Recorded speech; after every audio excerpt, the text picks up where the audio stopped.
Alright, it's time to get started on today's stream. We welcome everyone who is going to be watching. Hey, Far Cry Lego, you just made it great to hear.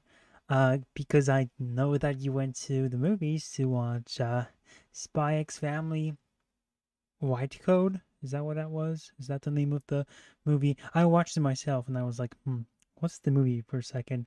Yeah, as you know, I was not a big fan of that film. But hey, neither were you. Hoske, long time no see, my boy. Thanks, Hoske. Long time no here, technically. And yes, today we will be taking a closer look at this uh Corenswetty guy. Because I have thoughts, some of you may know. I already shared my thoughts about how this reveal went, how it was, I guess, what this is, how it came to be, and hold on. I just remembered I forgot to do something before the stream, and it's gonna take me 1 second. So if it seems like I'm rambling, just give me a moment. But I should be able to multitask and talk with you guys. And yeah, so I think the whole outfit and how it was revealed to people stunk of rushed, and the whole background. I kind of broke down the background, how it's obviously it was probably changed last minute, or it was a totally different scene. And if you have any sort of knowledge on like basic cinematography and basic lighting techniques, and you just know that this is kind of like a rushed job. I kind of pointed to the source light, which is um, the light source, and in this image, of course it's the purple orb in the background. The light source is, I guess you could say it's, in this case it's the brightest point of light in a scene, and it's supposed to, because it is the brightest light source in the scene. It is supposed to be, really uh, reflecting off of everything, including Superman himself, and yet you can clearly see that the purple was kind of added on the walls. You see here, it was added to the walls. It was added here, underneath his seat, a bit on like the window sills or whatever they're called. And then when you look at Superman, I guess there is this one tiny speck, and it's kind of like his right shoulder, or like his bicep, right? As like tricep, I should say, like around that area, kind of on his shoulder. But that's like the one little touch, and you could kind of like, to me, it looks like one of those lazy smudges in Photoshop, where it's kind of like just like a stroke of the purple that was added there.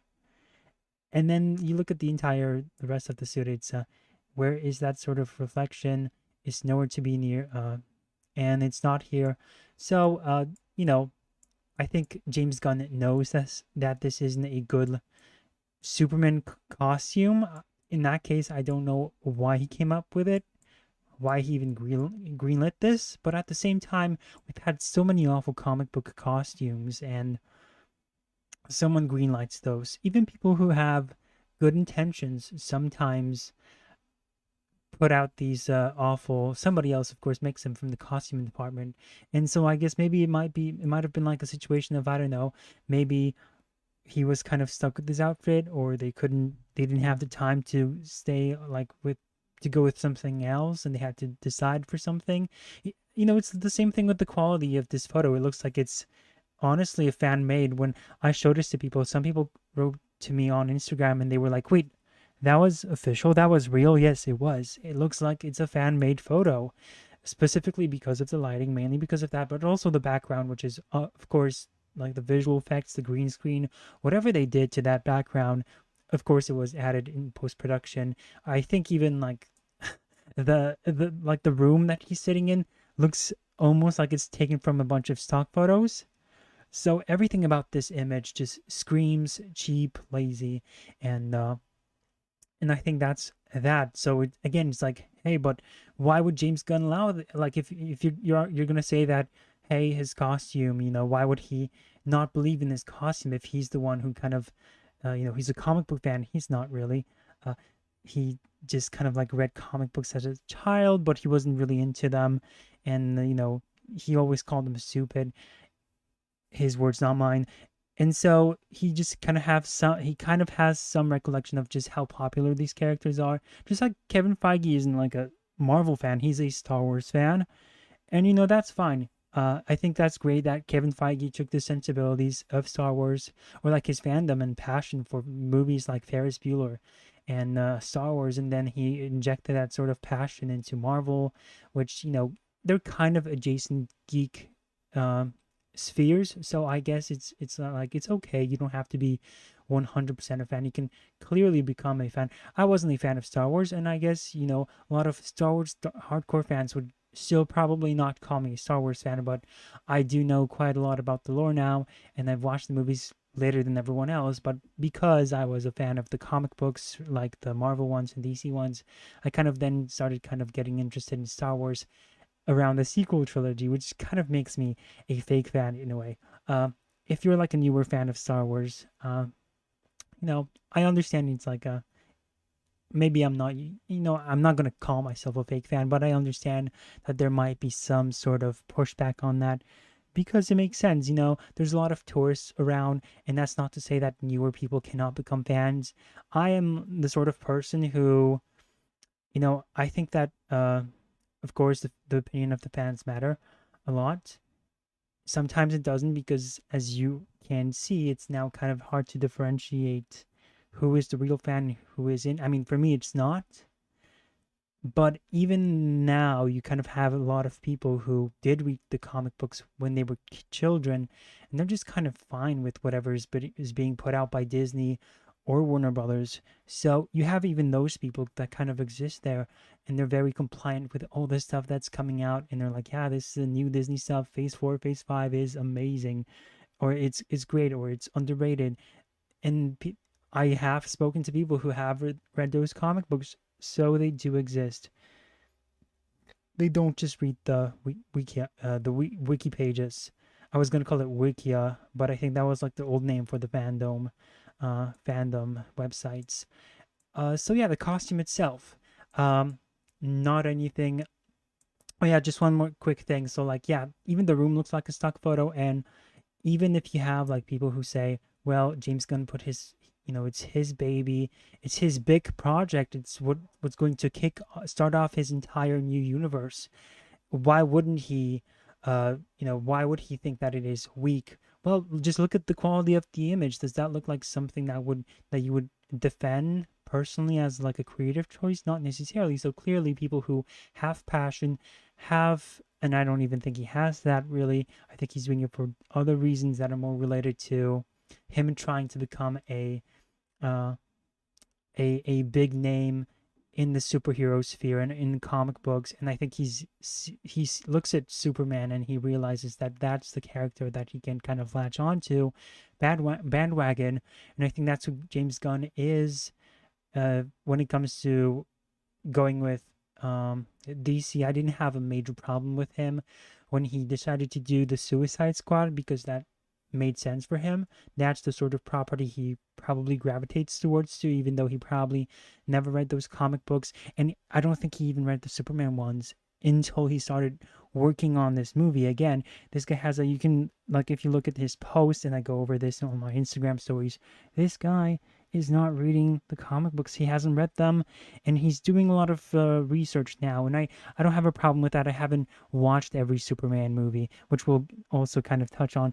Uh, I haven't read every single Superman comic book, but I am the sort of person who will try to kind of look at the history of these characters and look at all these different runs, influences, historical perspectives, all these angles, and see kind of like who is this character, what is his essence. Whereas a lot of people just kind of go on Google and they will write top 25 Superman stories, and they start reading those without really understanding like when did something come out, what is like the proper order of, or like why did this come out, what kind of role did like the Superman movie, for example, uh you know how did that sort of influence the character, what did that do to him in the comic books? How did that influence the comic books, and then vice versa? And it's very complicated stuff. And having that sort of awareness, of course, you're not going to be 100% knowledgeable on this stuff, but having that sort of awareness is very key when it comes to depicting these characters, because it gives you some even self-awareness by understanding what you're working with as a director. That allows you to then be able to pinpoint what you need to do, and what you should kind of focus on as a creator. And I don't think that James Gunn has that, because he is also surrounds himself. Um, Tom King is on his team. That's all I gotta say. And then, what's the other writer? Christina Hoff No, Christina Hoff Summers. That's like the white lady, isn't it? That's like the factual feminist, I think. uh, who will? What's her name? The woman who wrote the screenplay for the Birds of Prey movie. Help me out, chat. Moodcap is here. Awesome. Hey, Moodcap. Great to see you. I wish they'd stop putting panel lines on the suit. Okay. So yeah, she's also on his team. The woman who wrote the Flash movie, which I heard that she stole the credit for that film because somebody else wrote that movie. Fun fact. Uh, but she wrote the Birds of Prey movie, so she's on that team. And so yeah, as Moodcap kind of pointed out, they're adding a lot of lines onto these costumes. Major red flag. Even like the Henry Cavill one didn't have those. It has to curl, but it's on the side, so it looks kind of like he's just come out of a battle. Maybe that's his curl that they're going for. Kind of like an odd choice, odd placement. And then his entire top layer, it looks to me like a jacket. I know it's not a jacket. You don't have to correct me, but look at his forearm. Look at his wrist. Look at that thick layer of costume. And that fabric, I don't even know what that is. I guess it's like a typical bodysuit that they use for a lot of these superhero costumes. But then, it's a very thick layer, and then it shrivels up at the very top near his shoulders. It looks like a jacket, and it's not very flattering. Maybe it's what they wore in Krypton. That's definitely Christina Hudson. There we go. I knew it was something to do with like Christina, and then something else. Thank you, Moodcap, on YouTube. And then, there's just too much going on here, not even talking about the background, and then the fact that he has like a dirty mark on his emblem because he's apparently been, it's very unclear as to what is happening here. Is he is this him after a fight? Is he now putting on a different costume, or why would he be putting on, maybe he's putting on a different bottom but the same top? I don't know. It's just confusing. And then there's people dying in the background. The city's in danger. He's just casually putting on his boots. It's very bad. Like I said, it's just so much is here to kind of just make you question what is even happening, that it's a distraction from the reveal of the suit. So clearly there's a lot of insecurities here at play, but there's too many lines for sure. I guess like the colors, there's somewhat, it's nighttime, so it's they're darker than usual. If you look at the knee, for example, smelly knee. If you look at the smelly knee, it looks somewhat brighter now, right? The red is also pretty fine. It's a bright red. So I guess the colors are okay. The cape is of a different fabric than the rest of the outfit. It's almost like a curtain, like a velvet curtain, I guess. It's so odd. And it's color-wise, it's a very different shade of red than on his chest plate. And undies, he's wearing undies, which I know James Gunn took a lot of pride in that. Again, and that was like a very James Gunn thing of him to do on Twitter. He said, of course we're going to have the trunks. Of course they're going to be in the movie. Why wouldn't you have those? He ran a poll, and it was very obvious what he kind of entailed by posting that. And it just he added one thing thinking that he's like, oh, the greatest for bringing back the classic costume, but then look at the rest, and it's very much New 52 inspired, alongside, I guess, maybe Grant Morrison, but not even that. Maybe, I don't know. I'd have to kind of recollect the All Star Superman, but he's definitely going to be taking a lot of inspirations from All Star Superman when it comes to the story. Yeah, I don't like. I'm gonna tell you this. This is the I don't like despise it. Why? Because it still looks like a Superman costume, right? It looks like a Superman costume, but I do think that it is. I think it is without a doubt the worst Superman costume we have seen in live action. And to prove my point, no, and to reaffirm that notion, and we can compare it with the other ones. And I was going to show the other ones, but then I saw this fan made video. This fan made visual, a edit of this one, and look at this. It's so much better in every sense of the way. Look at it. The costume is there is no lines. It's smoother. It's brighter. The colors are much brighter than this one, even though it's of course it's daytime. But even if that were to be daytime, it would still be too dark compared to this one. It's sleeker. Look at the fabric is the colors. The cape is consistent. The color palette is consistent. The belt around the yellow on the belt is much more refined, and it pops like it should, as well as the symbol. The symbol is his traditional one, as it should have always been. I kind of thought that James Gunn would have done like a somewhat more of a homage to the classic one, but it's starting to look like the yellow rims around that version of the costume look. They don't pop out. They don't pop out like they did on a close up. So I was talking about like the yellow edges, the outlines around the symbol, because he did a close up of that symbol, and that's what it looked like it was going to be. But no, it looks more like the Kingdom Come symbol. His shoes, also look at those.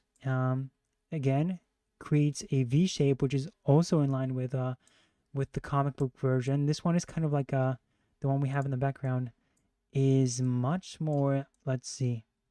It's not V. It's kind of like I want to say a U, but not even a U. It's like a V with curves. Let's just say it's that. But yeah, like look at the belt. The yellows, the colors, everything is just more flattering. He's also smiling in this. They added a smile to him, and look at the lights. Again, remember the source light. There, the light source. I don't know why I want to say source light. The light source is reflecting off of Superman's skin as it should be, and it's just funny that something that was so easy to do, and someone with any basic comprehension of like lighting, and I think James Gunn has that, which is that much weirder why he, obviously it's a rushed job, but you'd think that that wouldn't be too difficult to do, and yet here we are. Maybe he thought that the purple looked awful on him, kind of like the Loki show has like these purple filters, and he thought that that would distract from the colors on Superman. He wanted them to, because then like the blues on that suit would have definitely looked worse. But that was your choice to change the background, which you definitely did that. Maybe even a Green Lantern reference here because it's almost like a force field. But he's smiling in this version, has like a little crack on his face, cracking a smile, of course. His muscles are bigger too. I mean, I just noticed that now, and I think his physique is okay. I don't have anything against it, but this is all that a Superman costume needs to be. You don't have to improve on it because it's already what it needs to be. It is the perfect encapsulation of what a superhero is. Superman is the superhero, and you don't have to change much. You don't have to modernize his look for anything. And so I was going to show you all the other Superman costumes throughout history that we had. And then I saw this one, which is kind of like the perfect one. It doesn't have that annoying New 52 turtleneck or just the costume going up to his neck. It doesn't have that. It goes where it needs to be, where it is in the comic books. and it's perfect. It's I'm gonna say it is a perfect costume, and I wish they would have gone in that direction. But again, I'm not excited for the James Gunn movies, so I guess I think this is very much in line with what I would have expected from James Gunn, which I was of the thought that he was going to try harder to not do his typical shtick, and I still think that story wise he's going to try to do something that's going to be bigger than him, so to speak, and he's going to try to come at it like it's almost like his mission, and he's going to pretend to be a fan, but he's really not really a fan. So yeah, let's just kind of go like through a quick. Uh, there's Dean Cain, and it looks look. It's a great costume too. Like I like that too. What else do you need? Maybe the symbol was This was a TV show, so the symbol was not perfect. I have not even seen this TV show, but hey, even like look at him as Clark Kent and Superman. He looks like a different person, and it works. It works, and I really like the costume here. I even like the blues. It's very flattering for TV, especially at that time. It's actually close to perfect if not for the symbol. And so that's Dean Cain.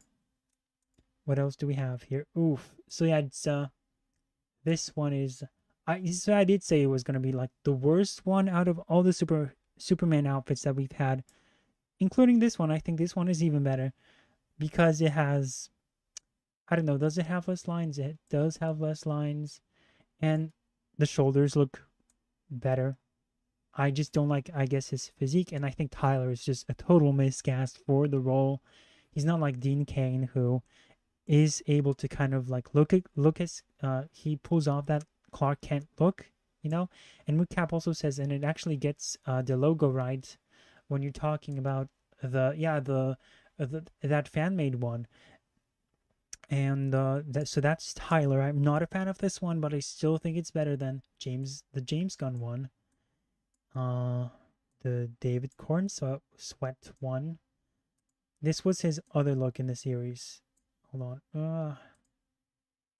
This was like the first one, which, I do think that they sort of did this costume wrong, in that they were trying to pay homage and they used the worst type of fabric to make it, it could have looked better, but it's still miles better than the one we ended up getting. And it's definitely better than his other one. So that's Tyler. And then I guess we'll get like a quick shot of his costume from the CW, since he's like the newest Superman. This one was pretty rough. Not gonna lie.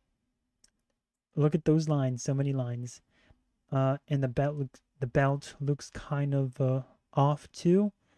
But hey, they did try to do something with it. It was their first costume, and I still think that it's better. I think it's doing something interesting with like the buckles on his cape. I think that looks pretty, like, it's different, but it's in a way that doesn't distract too much, and it still very much looks like Superman. And obviously, it could fit him better. They could have tailored it better to him, but still, it's okay. It's okay. I don't think it's nearly as bad as the James Gunn one, which I do think it's bad. Let's see. Let's play the puzzle game here. Let's see if I can fit all of them. I think this is the last one, so we're gonna get all of them here now. The ones for the movies. So we have George Reeves. I forget who the first guy was, but the second guy was George Reeves, I believe. Colorized. Of course, we have our man here, Christopher. And yeah, let's close up on them. And these are pretty cool suits. We have Brendan Ralph. I think his costume was solid. I think the colors on his costume are fantastic. The symbol was too small, and I'm not a fan of the S on the belt, because then you have two S's, which you should only have one. One. That's all we need here. And Henry Cavill, not a fan of his suit. No tights, no trunks. But it still looks better, because at least it looks sleek. The S symbol is big, chunky, and the cape, of course, though it was CGI in the first Man of Steel movie, it still looked great while it was in the movie. and it still reminded you of Superman. Looked naked somewhat without the trunks, which is for them, and you need them, and that's why you should have them. And that's that, ladies and gentlemen. That's the costume. Lazy Vic is writing something. Never was a fan of the trunks, to be honest. Okay, that's a growing sentiment among many people, and I wonder why. Is it because they look too goofy on people? Is that the reason why? Lazy Vic, is that it? Is it because it's kind of like it looks like you're wearing a diaper, or it looks like underwear on the outside? I think that would be the reason, but I think you needed, especially in comic books, you definitely need it, and I think even in movies, you need that sort of color balance. And without the trunks, you lose the red. And I think in the Injustice video games, they try to kind of, especially in the evil Superman universe, they tried to move away from the trunks, and instead they went with like this red outline around his crotch, and it looked so much worse, and it looked like a total diaper. So that's not what you want to do. Just go with the trunks. You don't have to just make it red for no reason. I would rather you make it blue and then red, just like that costume part, and not actually have it be actual trunks. So I think, but yeah, I'm still for the red because it creates a definite, like a define. It's all you need. It's blue, red, then blue, and then the yellow mixed with the undies, and then yellow on the symbol, and it just looks right color wise. It's the perfect balance. And I see wow, we have a lot of viewers on Twitch. That's kind of like a four is a pretty much a record. Nerd Center, I'm pro Trunks, says Nerd Center on YouTube. Yes, for those who are just kind of like wondering on Twitch, like what's happening, I'm doing a double, what's it called, simulcasting. So I'm doing a stream on Twitch and on YouTube, and that's that. And that's why I'll be kind of like making sure that you guys know what the other persons are saying. I'm also pro Trunks, of course. Moodcap on YouTube. Superman needs the trunks for color balancing. Agreed. It's like you got rid of the red on Spider-Man's arms. Yeah, just it doesn't sit right with me. And plus, it's supposed to be kind of like a strong man during not during the circus, but in the circus you had like these strong man. Flex Metallo, was that his name? No, I'm probably mixing up his name. But circus men and these strong men have these tights, and that's kind of where that comes from. That's like where the idea for the trunks came from. There is a like this coding inside of superheroes and who they are, and kind of like where these elements of the costumes came from. I wonder where the cape came from, like the idea for that. That would be an interesting find. Um, and Nerd Center also says, I also love the retro first appearance suit from Superman and Lois. Yeah, a lot of people like that one. I do think that it, like, visually it looks solid, except like the material. And you notice that superhero movies do this all the time. Superhero movies do this all the time, where it's like Marvel will do the classic costumes, but they will make them look ridiculous. And I'm not definitely. I think like the CW, ironically enough, did it better than Marvel of all places, to actually use better materials and fabric for their costumes, especially with this classic one. Whereas Marvel kind of makes a mockery out of them. Like Thor: Love and Thunder had the classic Thor outfit, and it looked like total cosplay. They did the original Hawkeye costume, and it was literally something the LARPers were putting on. And so we have all these instances of directors just using these costumes. Can look really good in live action.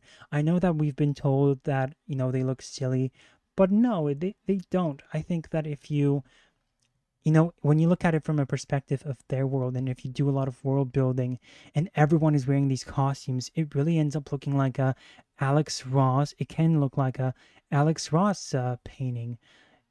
It can look like an Alex Ross cover, and that's what you can end up with. But you have to kind of create that sort of universe where everyone is wearing these costumes, and that's what everyone thinks. Just like you have these people would say that you would have outrageous costumes in the Lord of the Rings, in all these fantasy series, but because everyone in that world is wearing that, that's kind of like the problem with a lot of these comic book movies. They try to modernize too much, and a lot of like the reasoning behind the costumes just get like the what goes into the costumes, why they were created that way, gets lost due to modernization. Comic Storm says, so what you want about the Blue Beetle movie? Say what you want about the Blue Beetle movie, but the costumes look like it was pulled right out of the panel.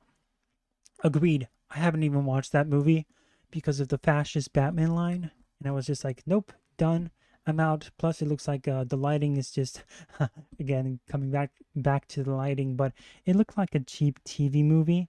So I'm like, okay, I'm opting out of this one. But the costume, that's where they definitely spend their budget well, and I was a fan of it. And so yeah, that's those are my opinions on the costume. I really do think that it is the worst one we've had yet, and that's that. Uh, Lazy Vic says, "Isn't he already unique as a person, Superman?" Yeah, he is, but I think the underwear. I think because I think that's what you were kind of referring to, the underwear. It's not. It's not that the underwear makes him unique. It's because all sorts of superheroes wore underwear on the outside, the trunks. So everyone wore those, and that didn't sort of make them unique. Uh, but it added to, like, color wise, it definitely added kind of like that color balance, like Mudcap said. And I mean, just look at Tyler here. I mean, he kind of looks naked to me. And I know it's a preference thing. It's also kind of like it's a classic, so you gotta keep it, and so that's where I come at it from. And yeah, and I also see what else is here? Aspect Zay one says, looks wise. Who do you think looks the most like Superman? Oh man, that's a tough question. I think I mean, which Superman? Because 40 Superman look way different than the even the current day one, because the 40 Superman had like chubbier cheeks, because that's kind of like what was most masculine at that time. I guess, I think Christopher Reeves, of course, is a big one. And Henry Cavill looks a lot like Christopher Reeves, whereas David Corenswet looks like a discount version of Henry Cavill. So it's definitely not Tyler. It's definitely not Corenswet. I do think it might be between George Reeves and Christopher Reeves, and I think like Henry Cavill is close second. But look at Dean Cain. I think he looks pretty great too. Although I don't, I guess he doesn't look like all that much like Superman when it comes to the haircut. And it's definitely not Nicolas Cage. No. What about Tom Welling? I think he's like a totally, he's like too young, and even when he grew up, which is kind of not fair to kind of put him in that sort of situation, precisely because he never got to play Superman when he was older. And we're not going to talk about that CW revival for him, that one crossover episode. Um, I think he does not look like Superman. I mean, he looks like, he's a white guy with black hair, but I think, there's just something missing there, and I think he looks too young to be Superman. Um, and I guess that sort of fits for that show, since it was the origins of Superman. So yeah, I would say like George Reeves. Wait, do they have the same last names? George Reeves, Christopher Reeves? Whoa. And then we have Matt Reeves directing the Batman movies. So yeah, I would say those two. Specifically because George Reeves looks like the 40s Superman, and then Christopher Reeves looks like just Superman, what he came to be after the movie came out. And I think Henry Cavill looked like a almost like a continuation of that, face wise and everything. When it comes to like the face of the actor, his physique, and the costume, then I do think that Christopher Reeves probably wins this one. So yeah, that's the whole Superman segment. But it's not over yet, because there is also one thing we gotta react to, which is this My Adventures with Superman trailer for season 2. Yes, they're bringing this show back. I don't know why. Who asked for this? Not me, and that's why the thumbnail for my YouTube video is called. It says that Tumblr is back. I mean, no, it was Tumblr never died because of this show. This show is a total bonkers. Oh goodness, hold on. Let me find this. Where are you?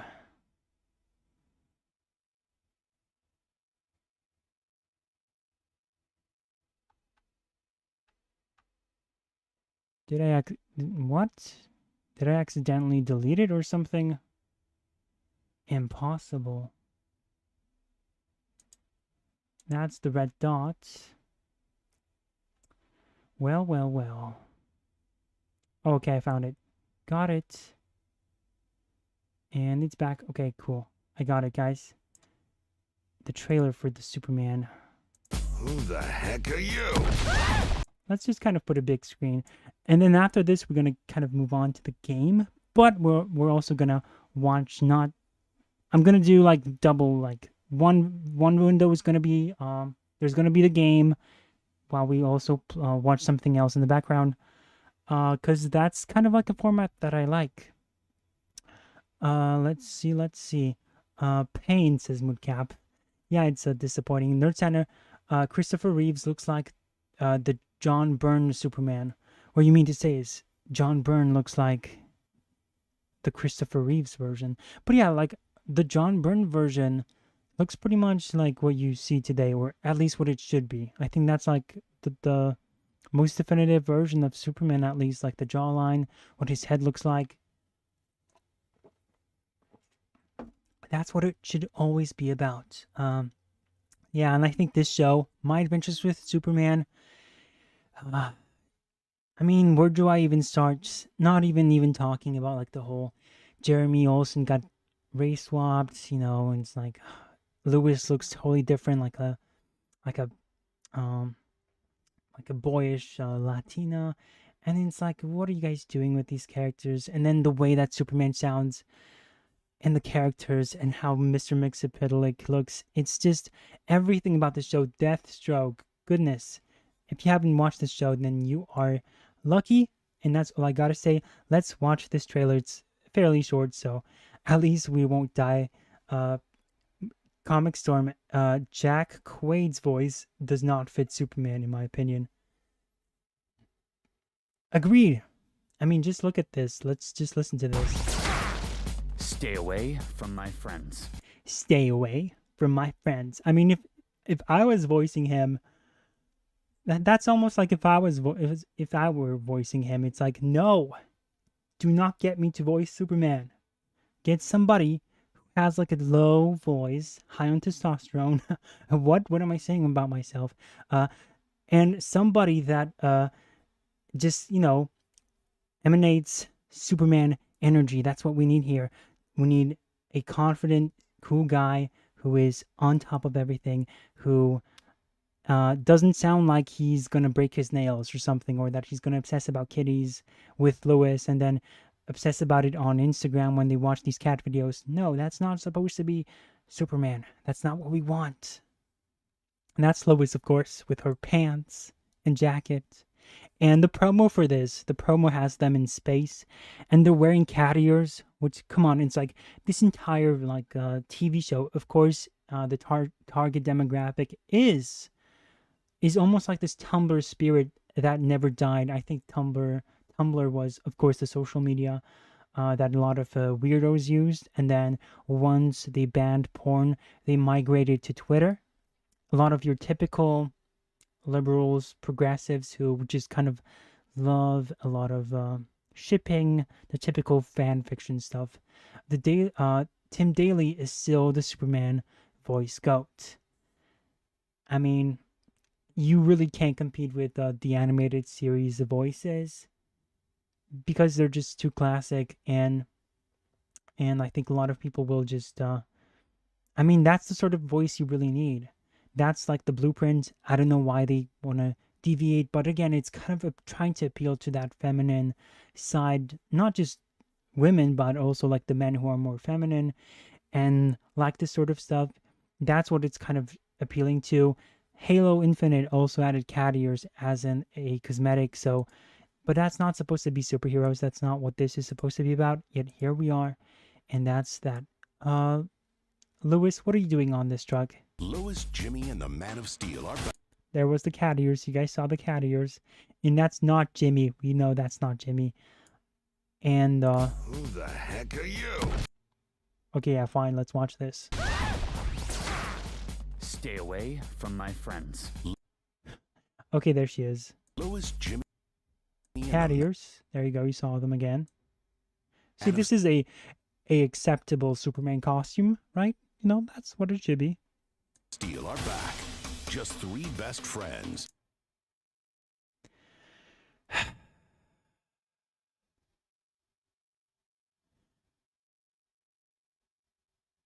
Goodness gracious. Living their best lives. No, the anime wink. It reminds me of those cringy videos of people trying to, on TikTok, trying to like pretend to be anime characters. So they talk to the camera like you're one of, like they're an anime character, and they make all those stupid noises. And it's definitely deserves to be on all the cringe compilation, on all the cringe compilations that exist on the internet.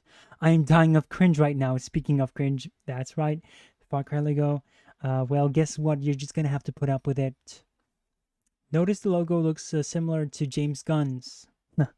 Well, if James Gunn does not cancel this, if we see season 3 of this, then James Gunn is like totally finished, and I think he's already kind of finished. But hey, it's gonna give you more ammo. Just go with my plan. Well, what's your... Battling the worst supervillains in the universe. With this many toys to play with, we can finally take out Superman. I believe that was Deathstroke's voice. The very flamboyant voice. I believe that was Deathstroke. So that was Slade. I'm not kidding. I'm not. Battling the worst supervillains. That's him. That was Deathstroke. That was Deathstroke, and that's probably gonna be his voice now. In the universe. With this many toys to play with, we can finally take out Superman. What's your name? At least they got the chubby Amanda Waller in this show.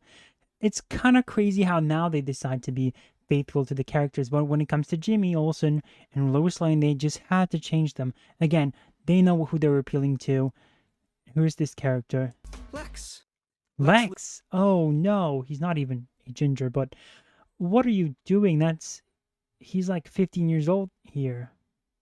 Jesse Eisenberg vibes again. Luthor. You have no idea what you're up against. Superman saves us from threats. In a world. Yeah, it's I kind of like that. I'm a fan of those older trailers for like movies in the 80s with the announcer and the narrator. I like those guys. Comic Storm on YouTube. Deathstroke's voice should be low and intimidating. Yeah, but obviously, I don't even know what that was. It was I saw people compare it to that one Ruby character, the one that wears like this fedora hat. The people said that he sounded like him, and of course, the fans of this show said that it was a perfect match, and that they love this. And I don't watch Ruby, so I don't know. But I searched it out. I Googled it, and I was disappointed to kind of discover more stuff about Ruby. So yeah, that was not very fun.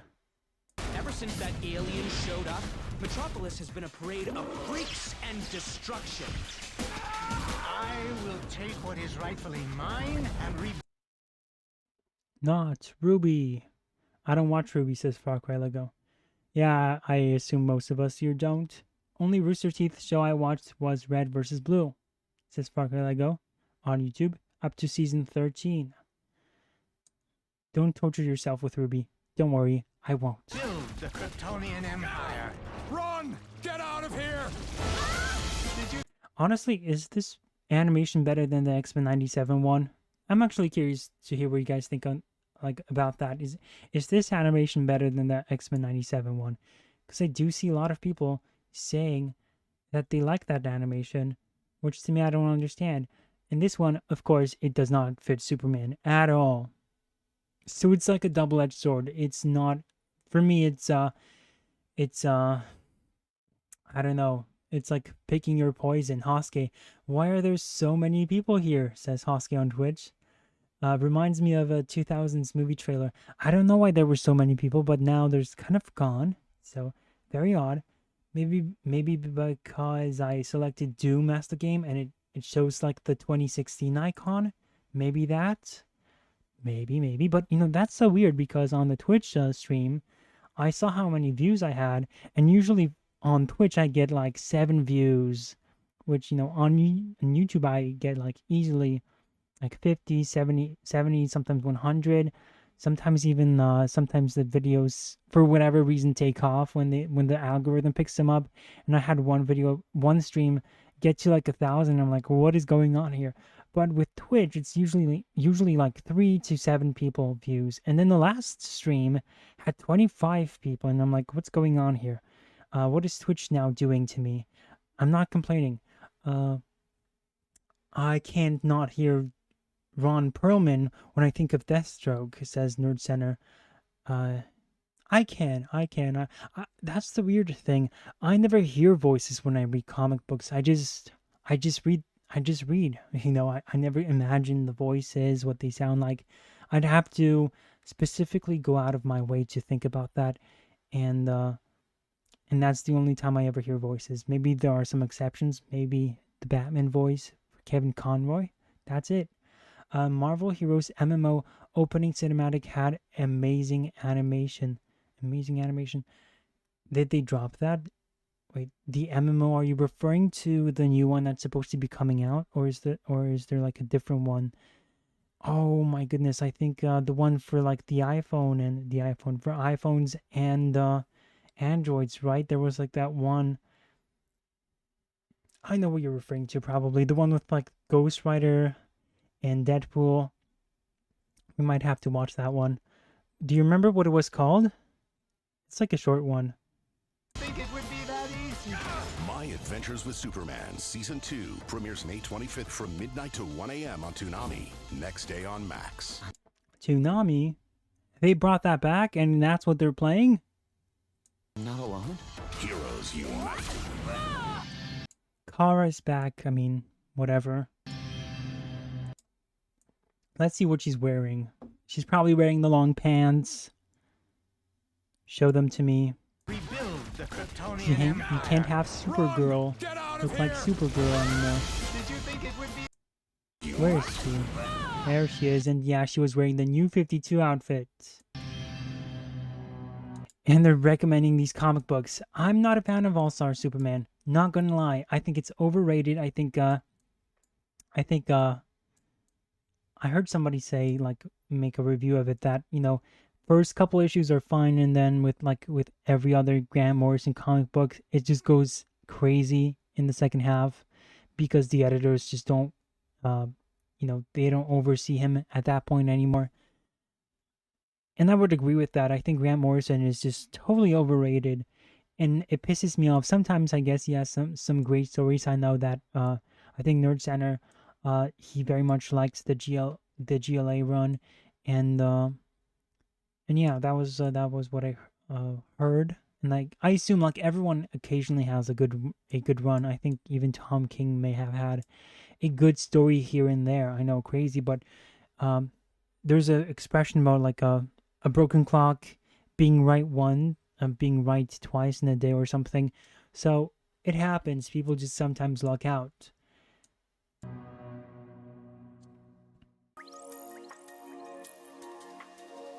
And that was it, probably. Message redacted, Comic Storm. You're lucky that I didn't even get to see that because I would have embarrassed you by reading it out loud. So that's the whole thing. And now let's see if there's the animation for Marvel. I think it's Marvel Snap. Marvel Snap animation. Marvel Snap, where are you? Is now on PC. Yeah, I found it. But it came out on PC, but is that the whole thing? Is it only a minute long? Nope, that's not the one we want. Okay, I guess we'll just watch if it is the abbreviated version, I guess that's what we'll go with. Okay, we'll show you guys, give you a taste of what Comic Storm was talking about. But man, they put so much resources into these video game trailers, and then of course, when we're talking about the mobile ones, and the mobile games are just nowhere near as good as the normal ones. Obviously, the console ones.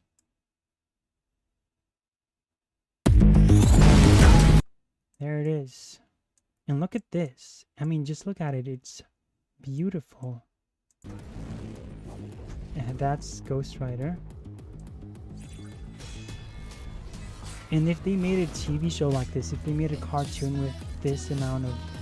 I mean, even like a fraction of this would have been perfect and awesome. Look how much personality goes into everything. It's so good, and oh my goodness, it's great. Even Deadpool, who I'm not a fan of, even he's made to, they show the best sides of Deadpool to me here.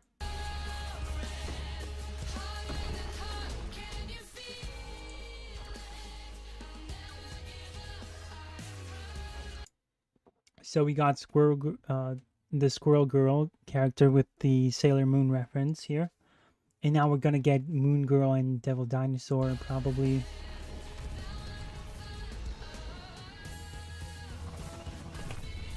Or I guess not.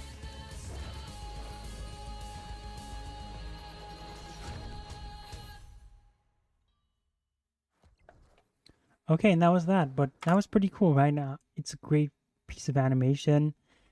And I would have I love if we just got something like, I don't know, like 20% of this. And not whatever we're getting with all these other TV shows. Which is like a combination of 3D animation, 2D animation, and I guess there's bits of that here and there. I guess I can't play it now, but yeah, that's what I liked. And let me just get rid of this, and let's see if you guys are saying anything else here. I knew I recognized that voice. It's on Toonami. Yeah, that's that guy. I forget what his name is. Isn't that the guy who voices the Sonic? Wait, it's the guy voicing Superman here. That's not. He's not voicing the Sonic from the Sonic movie, right?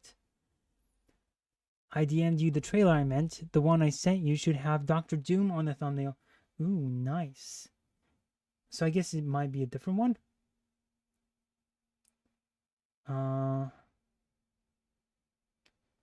Let me see. Oh, there's a different one now. I didn't see this one. Okay. That's pretty cool. Allow me to get this. Show this to you right away and we'll get to the game. Because I think we're near the end of the game anyway. There's episode 3, correct? And then episode 4 is kind of like it's an add-on, so it's not necessarily anything that we have to play. It was released, Doom episode 4 was released as like a couple years later, from what I understand. And it's a bit of a different, it's still the same game, but it's somewhat more difficult, and I guess we can kind of lower the difficulty than for episode 4. And yeah, okay, I got it, guys. The Marvel MMO. Interesting, I've never heard of this before. Let's put this here. Come on. And it's 3 minutes long. Okay, then let's make this one quick. I mean, let's not interrupt this one unless Marvel is gonna take us down. which is a possibility. If that's gonna happen, I'm definitely gonna kind of reopen the stream just to let you know. I'm gonna reopen the stream. I'm gonna create a new link for you guys, and if anything, I'll just kind of notify you on Instagram or whatever, or just kind of pay attention to YouTube if Marvel takes us down. Wait, it's not playing for me. Hold on.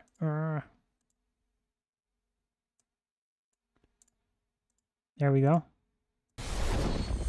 Gazillion. What? You're trolling me, right? I have been charged with observing I wouldn't say this looks very good. I'm sorry. your world since before humanity reigned as the dominant species. I have watched your greatest exploits. Oh, I know which one this is. I know this one. Yeah, it's pretty great. Become your greatest heroes. So cool. Look at this. This one kind of looks rough, but hey, that looks awesome here.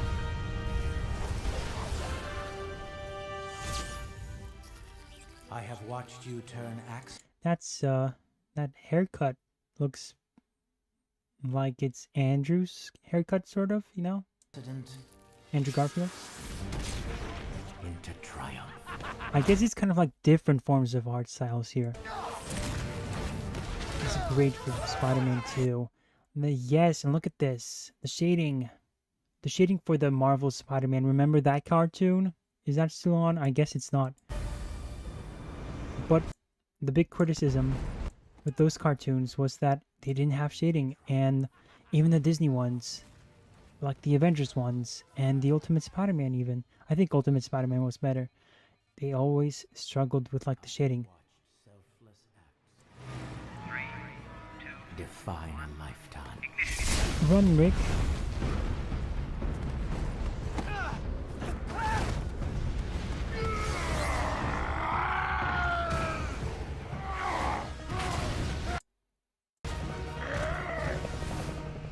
Yeah, that's great. I've seen this on Instagram too, and I love how they pay homage to like the stories of the origin stories that are just so iconic, and the animation that kind of brings that to life just makes it feel so much more epic in a lot of ways. I have seen the flash of genius define the future.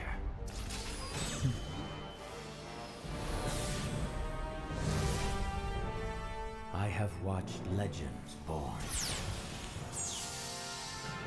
So, you know, like the movements remind me somewhat of X-Men 97, but again, I believe this is a different piece of animation than it was for like Iron Man, Spider-Man, Hulk. I mean, every single one is different, so yeah, it's definitely different. Yeah, definitely.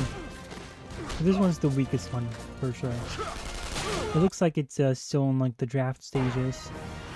And return when Ooh, most needed. nice. Is this X-Men? Yes. I have watched adversity.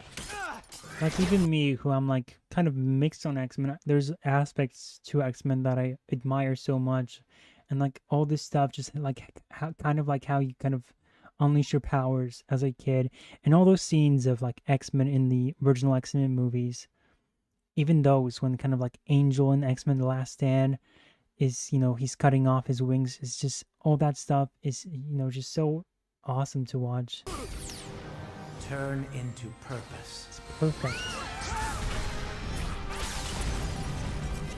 Why couldn't this have been X-Men 97? Over and over again. I have watched all of this and so much more, because that is the task Black bequeathed Widow. to me by the universe. Look at these designs. But I can Epic. stand by Epic designs. no more. And now the Watcher came and ruined it for everyone. Victor Von Doom. I know what you are planning, Ooh, and it cannot he looks be good allowed. here. Victor. Humanity is at an important crossroads. The Watcher, no. The future of your species is at stake.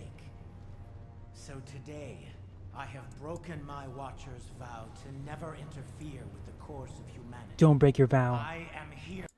Mudcap, I hate that Earth's Mightiest Heroes was canceled for the sake of MCU synergy. Yeah, I agree with you guys. We need more animation like Avengers Earth's Mightiest Heroes. And it was so faithful too. Stop you. I have so little respect for those who do not know their place. Ooh. He came to Do fight. not know the power you abuse. And you do not seem to know how to be silent. That was kind of weak, not gonna lie. The power I expected something more from Doctor Doom, like, and I forgot what he said, so I'm not gonna try to outdo him. the cube is mine to control. You were a fool to come here. You have no Okay. one to blame but yourself. He's trying to recover now. Okay. Please, no human can hold such power. You're wrong.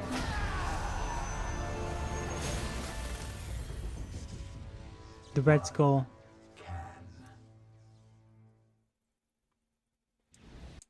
The Red Skull laughs. And that was the trailer. And I realized we've probably been like, what, an hour into this discussion? Goodness. See, this is the worst. I'm the worst at this stuff. I always get carried away with this stuff. And instead of kind of like combining everything into the game, this just ends up kind of blowing up in my face. And I end up going like an hour into the stream just kind of like talking with you guys about this stuff. Which, hey, I won't complain. I won't complain because I very much appreciate you guys. And sometimes it's more fun to just blabber on and have fun. So let's bring in the game. There we go. And so that's going to be the game. And I'm going to show you guys where we kind of left off last time. Hold on. And then we'll get something else on the side once that happens. So let's make the game bigger for now. What are you playing after Doom? That's a good question. I was probably going to think Doom 2, but I might actually think of switching it up. And I might play something else that's not Doom. No? Because I'll definitely come back to Doom regardless, because I just invested. I like this one, honestly. I'll tell you that right away. So, you know, the weird thing that I couldn't find before, like we were kind of like stuck, and that's, you know, me kind of like playing for 4 hours now, right? That's what happens when you play for 4 hours. And I couldn't find the thing that we wanted. So, remember how we kind of looked around this place and we were like, oh, there's nothing here, we have to open this. How do we make this work? It turns out that this switch was behind us all along. And that's what was kind of blocking us. And so after this, you have to go from this area to losing health already. And then you have to go, where else do you have to go? Here, right? Yes, here. This is the next area you have to go to. I found this on my own, by the way. Ooh, almost fell off. And then this, see, this bridge here opens up. And then once that opens up, you can just kind of open this. And everything is perfect. And you open, like, you open this switch, and this switch opens, like, the main door for us. And that's that. We just have to find that place. And yeah, it's kind of like, wow, that's all that took. But again, if you stream for like 4 hours, you occasionally end up just kind of losing the batteries to go on. Is this the area that we were supposed to go to? I think it is. And here we are, and that's the door. See, you guys, that's where we were supposed to go. And now I think, what's this? Energy cell, sure, why not? And that's the door, everyone. And that's literally it. So let's leave this place. What console are you playing this on? Yes, I am playing on the Switch. It's not the best version of the game, I gotta admit, because, you know, I guess I should play with the Pro controllers, because the Joy-Cons are just kind of awkward. You know, the analog sticks are very awkward to move sometimes, especially for a shooter. And that's the Switch for you. Best version is PC version, yeah, but no, I think that would just blow up my PC. I'd probably have to stream from like a different PC and then use this one to stream. And I think now we kind of move on to the final boss. So that's the thing. It's like I was going to play something else, but since we're going to move on to the final boss, I think, and we're in hell. And I think if we're going to go to the final boss now, entering this what? This nuts? Let's see. I think this is going to be the final boss for like this episode. So since this is the final boss, oh my, creepy. Let me put on my headphones actually. And I guess let me save, yes. Save. Quick save. Save now, yes, yes. That'd be embarrassing if we just made a step here and then we ended up dying because there's like a trap. But yeah, if there's a boss fight here, and I think there is. Oh yeah, look it around. This is gonna be a what is that? Oh boy. Just tell me if this is the final boss, because if not, then I can play something in the background. It doesn't look like it, kind of, gotta admit. If we... Oh my goodness, what is that? Oh yeah, this is definitely the final boss. And we're surrounded by all these people here. Well, I guess we gotta save this for these guys. Oh no, frick, we missed that. There we go. Yeah, this is the final boss, guys. Where is he? So let's finish this. Let's let you guys watch. Who is shooting me? What? 23? 23, this is not a good look for me. How do we get back up? There we go. And once we defeat that monster, we'll be able to kind of... He's coming here. What is his deal? Oh no. No. Okay, yeah, this is gonna be tough because this guy he's got like bazookas or something. Load the save. Yes, that's the goal here. Let's get this thing out. Where is this? Is this the weapon? There we go. I want to get rid of all these guys first because they're annoying me. Nope, wrong weapon, sir.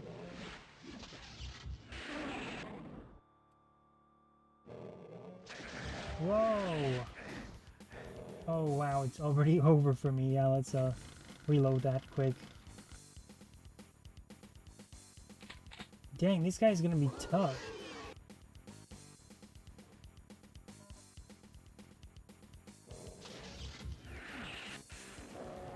He didn't die? Okay. What is that even? It's No.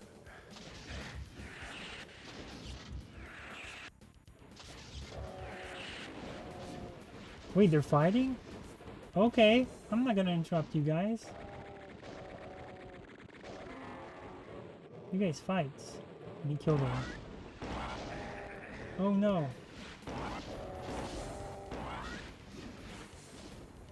Okay, they're fighting and that was good for us for a sec. Oh no.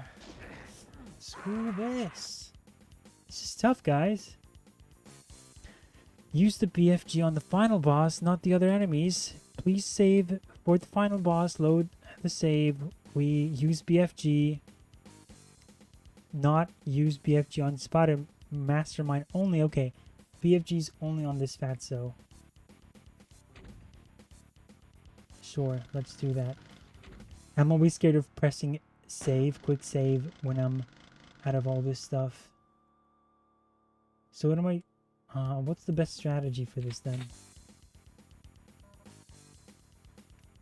This has no ammo, okay.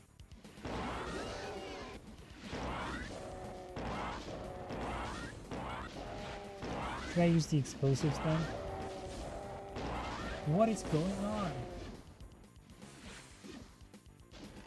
I can use this, right? God.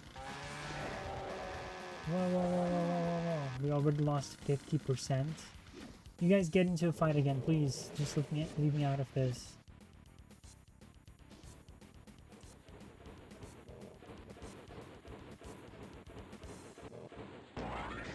Ah, he's quick. Guys, you guys can get into a fight. Dang. Yeah, this is not gonna go well for us. In that case, we might just have to play something in the background because I'm just totally bewildered, if you know what I mean. I did not expect this to happen to me. Wait, did I even reload that properly? I think we did. Okay, good.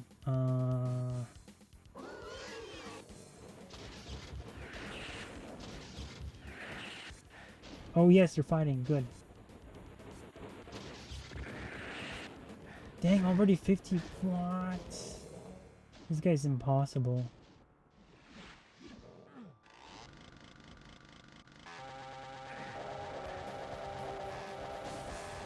We can't do this. Everyone is shooting at us. You guys should be fighting this thing here. We can't even outrun it. We have to be very careful. Okay.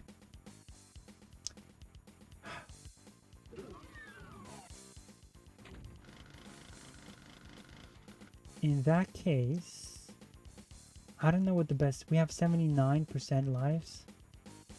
Is there something else here? HP 79%. No. Kind of wanted you to play Doom Eternal, but I can't wait. Well, I think Far Cry Lego would agree that if we were to play Doom Eternal, we should probably first play all the other Dooms, right? Right?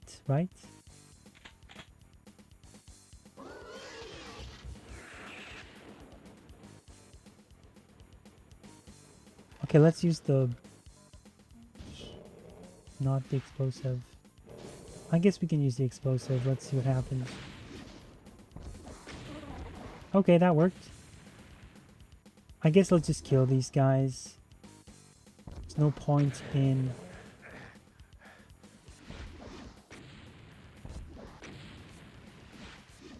Die. There we go. Where's the brain? Where are the brains of the operation? Okay, so his mechanics are that we can just run around him, is that it? Should we do a quick save here? Guys, what do you think? Should we just be a bunch of wussies and kind of like...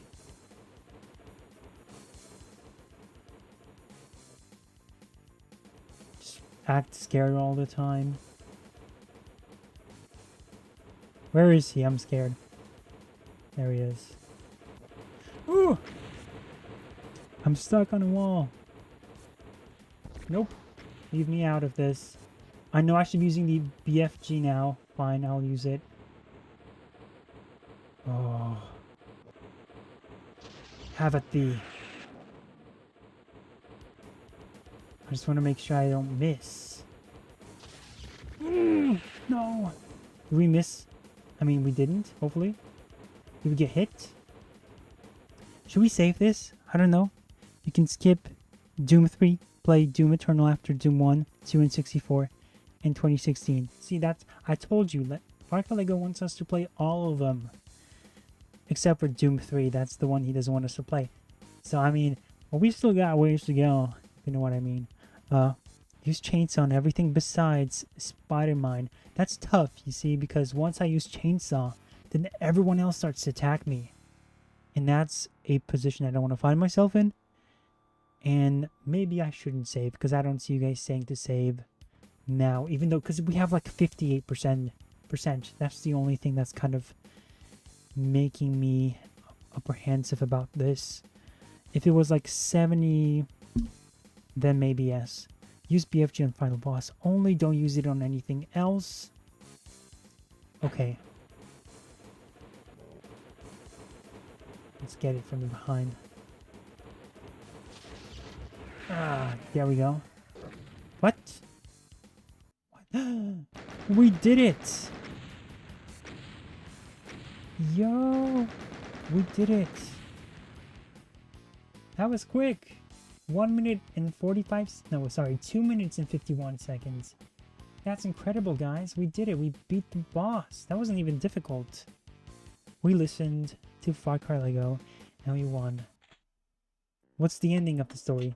The loathsome spider demon that masterminded the invasion of the moon bases and caused 50 so much death has had its ass kicked for all time. A hidden doorway opens and you enter. You've proven too tough for hell to contain, and now hell at last plays fair for you. Emerge from the door to see the green fields of Earth. Home at last. There's no green here. You wonder what's been happening to Earth while you were battling evil unleashed. It's good that no hells hellspawn could have come through that door with you. ... We did it, guys. Now you go to Doom 2, or thy flesh... Oh, look at this. What? I just realized the music was very quiet. You guys should have told me. Did you guys hear any of that? What?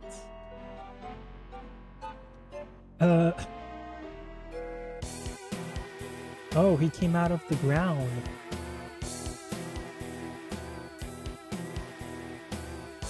The end. Happy ending. Wonderful. No, Daisy, that's the name of the rabbit.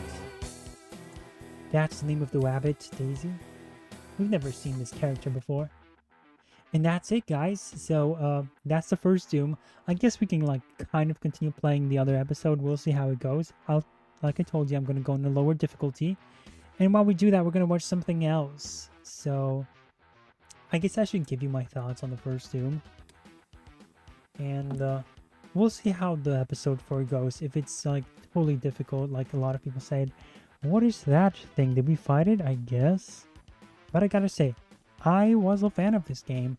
Gameplay-wise, it is very, it's not outdated. It's fairly simple because there's only the, there's only the y-axis. So there isn't much anything else. You don't have to worry about, like, the other aiming parts. But it's still not, like, too easy to the point where, you know, even with saves, you gotta just always be careful with the saves too, because you don't want to oversave to a point where you just kind of put yourself in the situation where you're kind of locked in this loop of death. You don't want to accidentally save while you're dying, and that's always the problem. So that's always like an incentive not to oversave so many times, especially in a game like Doom, where, you know, you think, okay, I got like 50% life HP, and then should I save or should I keep treading on in hopes of finding a kit? And that's what I usually ended up doing. I ended up treading on without saving, just to kind of make sure that, you know, I didn't want to save at a point where I had not enough health, so that would kind of delay our progression. And sometimes it's kind of better to save less, to kind of like for those reasons, you know. And I think that also motivates you to be better. I do think that, you know, because you have so many different difficulties, I can't imagine what it's like for it to be on an easier difficulty. It'd be kind of like too easy then, because we're on normal, there's an easier difficulty under that, and then there's an even easier difficulty. There's easy and then there's very easy.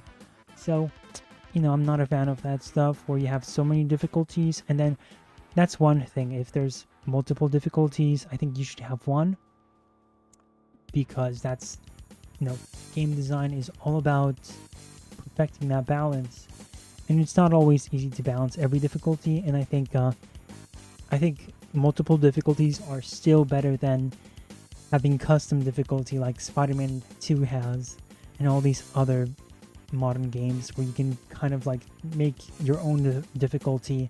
You can play on very hard and you'd still have NPCs. You can set it so that the NPCs can't really detect you all that well, and they're doing it for accessibility reasons, but we know that it's really not that. What do you pick, bro? I'm gonna pick episode 4, like I said. I'm gonna pick episode 4 because if I want to do Doom 2, I'm gonna potentially gonna do that after. I don't know. That's kind of where I find myself. We might just kind of play episode 4 for this episode, and I assume we're also gonna not finish it. So we'll see after today if we're gonna quit episode 4 since it's not that important. Is there a story mode in that? Probably yes. So we'll see. But right now I'm reviewing the game, so let me review this game. Yeah, there's I think the weapons, the different weapons are great. That's what kind of adds to that. The speed option and all the abilities that you come across, and finding yourself around like these mazes, they're not difficult. You know, it might just seem that way because we've been playing for like 3 hours straight sometimes, 3 to 4 to 2 hours. So all of that kind of like takes a toll on you, especially when you're kind of like doing both, reacting to content and playing the game. So, you know, when you're playing on your own, you can definitely find this by yourself.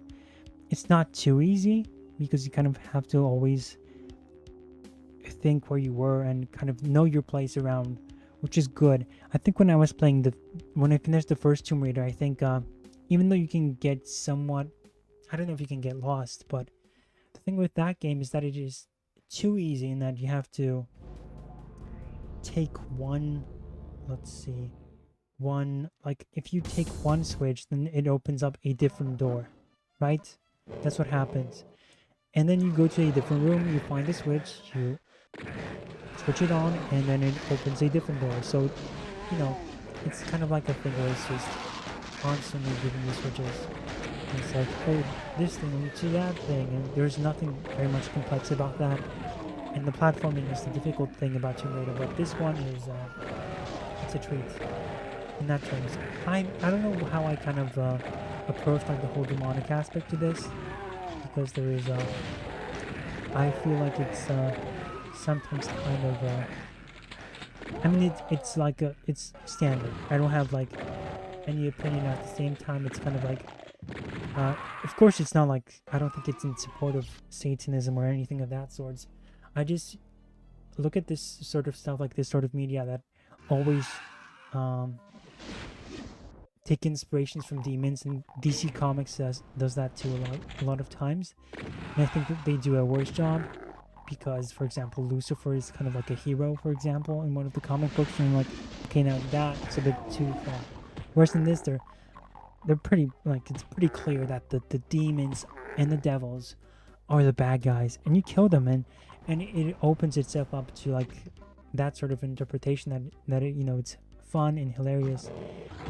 But at the same time, there's like never a side of Christianity in this, for example, to offset all that. You are just a secular guy who's on this rampage against demons, which is great and all, but there's never Christ. There's no Christ to be seen around these parts, which it makes sense in hell. There wouldn't be any.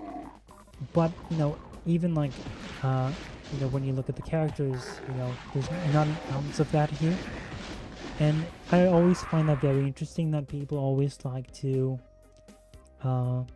also in entertainment, they always like to play up the demon, but they always forget about like Jesus, for example, and that happens all the time. And you know, that's not like a major knock on the game, it's just one of many. And like I said, you end up killing a lot of demons, so that's like a plus, and that's a good thing, and that's what you want to see, and that's what that is, and it's fun for that. But honestly, like, of course it could be better, and I think it very much fits into the mold of non-political game. It's just entertainment for entertainment's sake, and I think that works only for a very limited amount of time. Eventually you will have to, you know, we live in a society where people will have different beliefs, and even though there are times where people, it might seem like everyone will not talk politics or religion in the world, but deep down, eventually, somebody's influence will be felt in the world. Just give it some time, and someone will come in to then take all that power and then claim it for themselves, and it depends. And then it becomes a matter of, well, who do you represent and who do you stand for, and do you represent Christ or do you represent somebody else? And that's like a question that always comes up, and it's always a matter of time. So even though you can have like this media that's entertainment for entertainment's sake, art for art's sake, as the famous quote says, it's always short-lived, because even these things can be weaponized. It's like, look what they did to Star Wars, for example. They took that franchise and made it progressive hogwash. That's what happened, and that's not because when you try to or like, I guess not over-sanitize, I wouldn't call entertainment like doom sanitize, but when you try to remove some reality out of your work, you open yourself up for somebody else to come in and inject a lot of like these influences in the real world. But to be honest, that also happens to works of fiction that do even have that define those lines. For example, The Lord of the Rings, very much like a heavily heavily Christian, I would say, right? Very much apparent that those stories and the morality in those stories derive from that world, and they're supposed to represent Christian mentality and that sort of world. And same thing with C.S. Lewis. But even that's not going to stop these progressives from coming in and pretending like what was one of those things that, not Sauron, I think there was one character that people were saying there are trans dwarves in Middle Earth, and it's like, you're talking about an author who was a devout Catholic, and you're gonna say that there were trans dwarves in this world, or like the gender norms are out of balance because Eowyn or something. It's like so stupid. These people have no comprehension of or I guess they do, and that's the thing. It's like they inject themselves into it. But it's very much more difficult to do that with something like The Lord of the Rings, because The Lord of the Rings, look at what happened with the Rings of Power. That thing flopped, and Amazon did what with that series? They did so much with that. They it's not just the one season that cost them $1 billion. It's the entire series that's supposed to eventually cost them $1 billion, but it's a huge investment, and yet it was a huge flop, and the fans were a huge reason for that. They spoke out against it because deep down, even people who are not necessarily Christians, they will look at something like Rings of Power and they will say, this thing is not what the original one was. And then they will also look at, deep down they'll know what this is about, and it's like they'll know that there's just something about, if you write a story set within a certain morality, and then like you will not see, for example, Frodo twerking in any scene whatsoever, because it doesn't lend itself to certain ideas. Once you kind of like lead with one narrative, it doesn't lend itself to other ideas. Whereas take something like She-Hulk, like the Marvel Universe, I can see some characters twerking in that universe, even though they shouldn't, but it's like there's just so many different genres in that universe that I can see that sort of influence bleeding over to other characters as well. And that's what happened too, right, with Marvel. And once you kind of like, the more defined you are with your morality and the politics and the religion of everything, then it makes it clear to everyone where you kind of stand on this and what is appropriate in this world. And I don't expect Doom Guy twerking in this as well, because it is very masculine and male-centric. It serves that sort of mindset too, which is also important to keep in mind. But at the same time, I can see people using the Doom Guy for something else, like, I don't know, Like it has blood and guts, so you could definitely do something like sexual with it, you know, and that applies, I guess, to everything. You can make porn of everything. I mean, I guess I'll just say it, you can make porn of anything. But if somebody like if an official company would take the Doom guy and they would just kind of like make him shirtless and have him, like, for example, flex, you know, you'd have a lot of people somewhat defending that. And they'd be like, well, yeah, he's a strong guy. Obviously, he would be doing that, and they would purposefully change the context. And that always goes back to what's at the core of the ideas and what do they lend themselves to. And again, it's like entertainment for entertainment's sake is acceptable to a certain point, and that's how I kind of look at Doom. And a lot of video games are kind of that, because video games are also games at heart.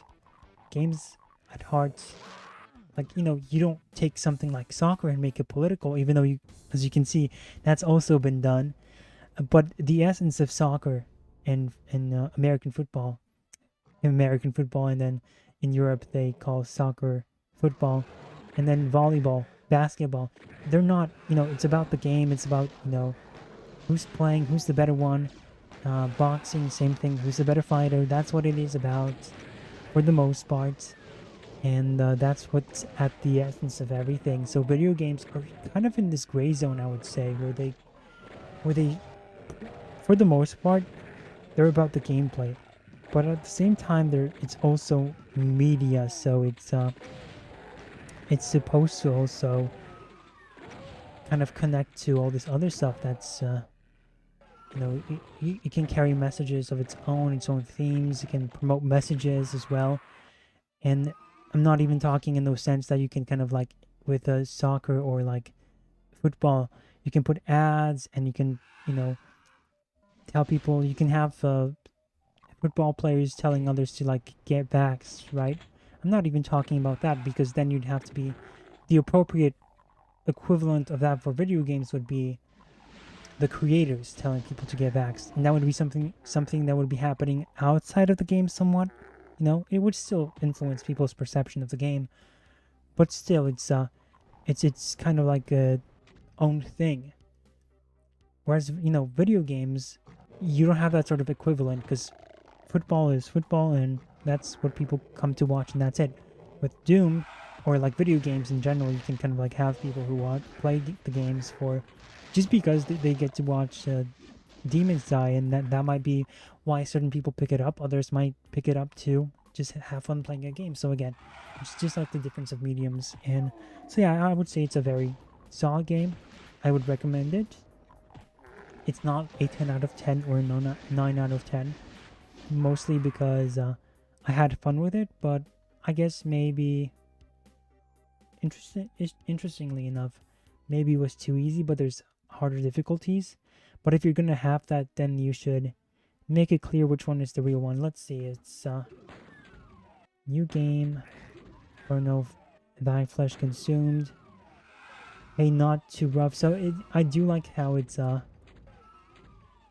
like the names of the difficulties, but it's never made clear which one is kind of like the one you should really play.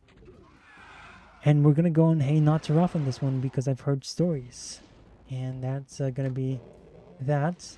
So let's start this episode, and let's see. Thank you for changing your title, by the way. Yes, I need to change it this time. I didn't want to let you down, Oscar on Twitch, because last time I didn't. I thought I changed the title, but I was not. Apparently I didn't. So yeah. So hey, not too rough on this one, and let's see if there's a story here. And there isn't, which means we can watch some other stuff. Nice. So you can let me know, Parker Lego, if there's, like, you know how there's these title screens at the end of these games. I'm wondering if there's a title screen at the end of this one. You know, if anything, we can just kind of watch it on YouTube. But we'll see how it goes, right? So yeah, I'm a fan of this game. You know, let's see how this one. They might. Okay, so you don't recall. Good. So let me make this window smaller now. And let's watch some other stuff.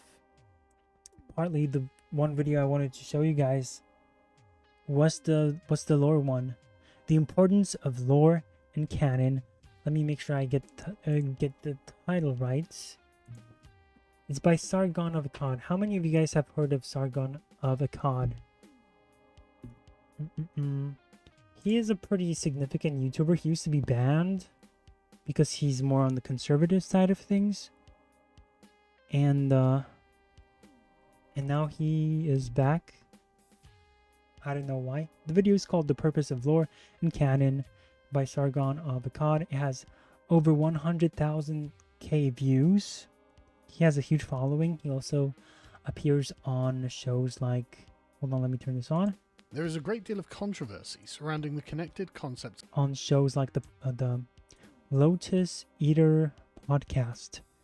That's also a great show. Very for the guys. You know, it's a guys game, a guys podcast for the boys, and it's fun. It's fun to listen to them. And they were very quick to call out Insomniac. I need to get some water.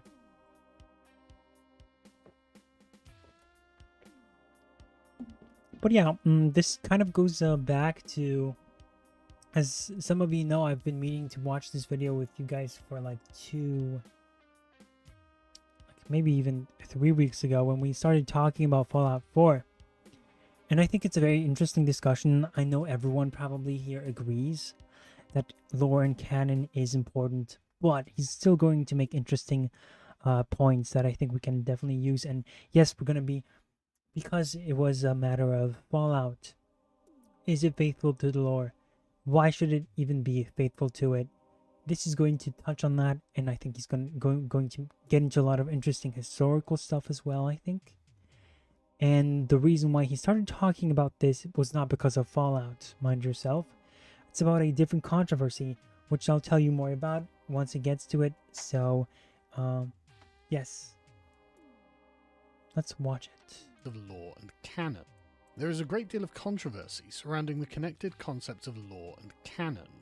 What is and is not canon, why internal consistency in the lore is important, and whether we even need canon at all. Perhaps we could say that everything or nothing is canon and still get the same effect. There is actually a solid body of thought behind the importance of consistency in art, which answers many of these questions. Plato, the original rationalist, wanted to ban art and poetry from his perfect republic because it only spoke to the lower reaches. So this is pretty interesting that Plato wanted to kind of like, in his ideal world, he would ban art for the reasons that he's going to state. And let me go back to it. And I was going to make the joke that I understand where Plato is coming from. Plato, the original rationalist, wanted to ban art and poetry from his perfect republic because it only spoke to the lower reaches of the soul and did not stimulate the higher rational faculties. Aristotle. So I'm kind of like, I'm not saying I'm totally agreeing with Plato or anything, but I understand where he's coming from, you know? And, oh goodness, already people shooting at me. Oh, what? Portals? Oh, this is definitely like related to, like I remember Far Cry Lego told us, oh my gosh. This is already getting more difficult. Far Cry Lego told us about this, that it's gonna get more difficult, and I'm scared. I forgot what I was gonna say because everything is just, I hear voices and they're just gonna portal in. First of all, this came out I think like years later after Doom 1 as part of like this Ultimate Doom package.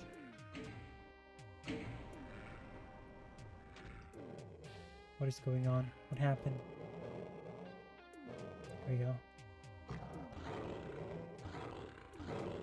Oh my gosh. There you are. We're already doing poorly. There we go. That's what we wanted. And this came out, there was an Ultimate Doom that was like the definitive version of, think of it like a definitive edition. Where you get the best of everything. And so that's what that was. You got the full game with this new edition. And correct me if I'm perhaps not doing the best job at kind of explaining it, but I'm pretty sure that's what it was.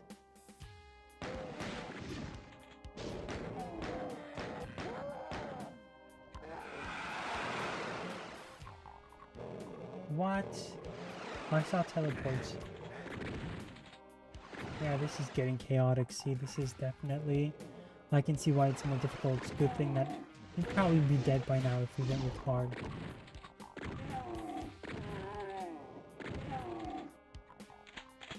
Okay, good. And so it was used as like a connective tissue. Jeez Louise. Okay, and that's it. That's it. I just wanted to say that I'm starting to understand where Plato is coming from, looking at the state of art and what it can diverge into, and it's just sad what it's really become.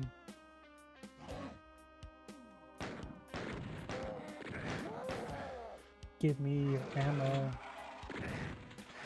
Oh no, look at this, guys. This place is insane. Teleporters everywhere.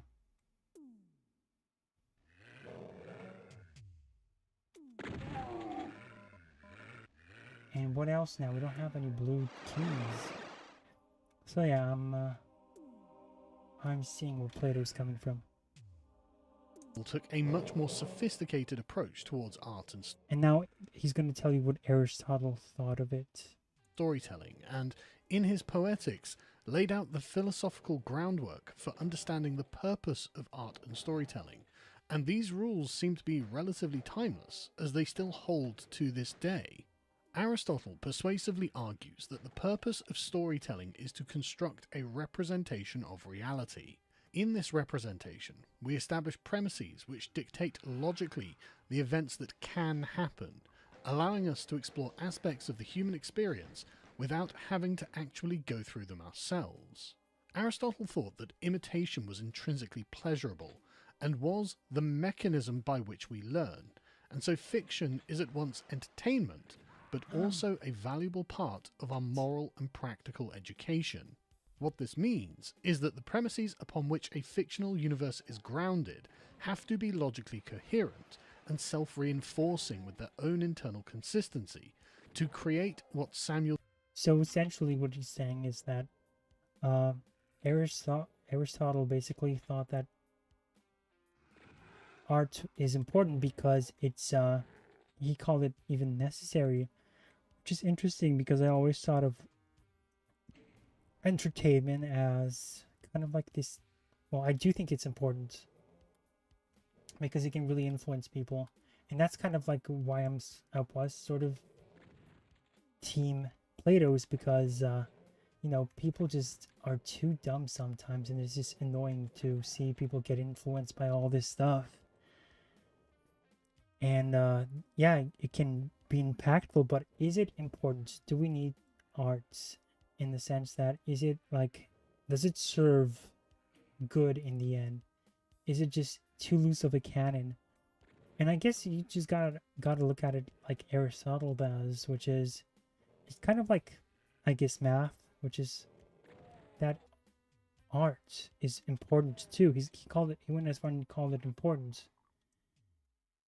specifically because it is kind of what I talked about, you know, the kind of like the reason why I am apprehensive about it is, like, I mean, the negative sides of art is that, you know, people get influenced by it, but what that influence means, Aristotle says, is that it's it's a way of, for like a, almost like a education. It forms what you believe. It can tell you what the world is in a lot of ways, and it forms your conscious, you know, or like your thoughts and what you believe, and it can reassert those things, or it can teach you something new. And and I just wasted a lot of lives for no reason because of that, all that yapping. But this is already getting much more difficult than it needs to. I think, should we just go even, should we get like to the most easy difficulty possible? Because yeah, I think that's probably the smartest thing we're gonna do.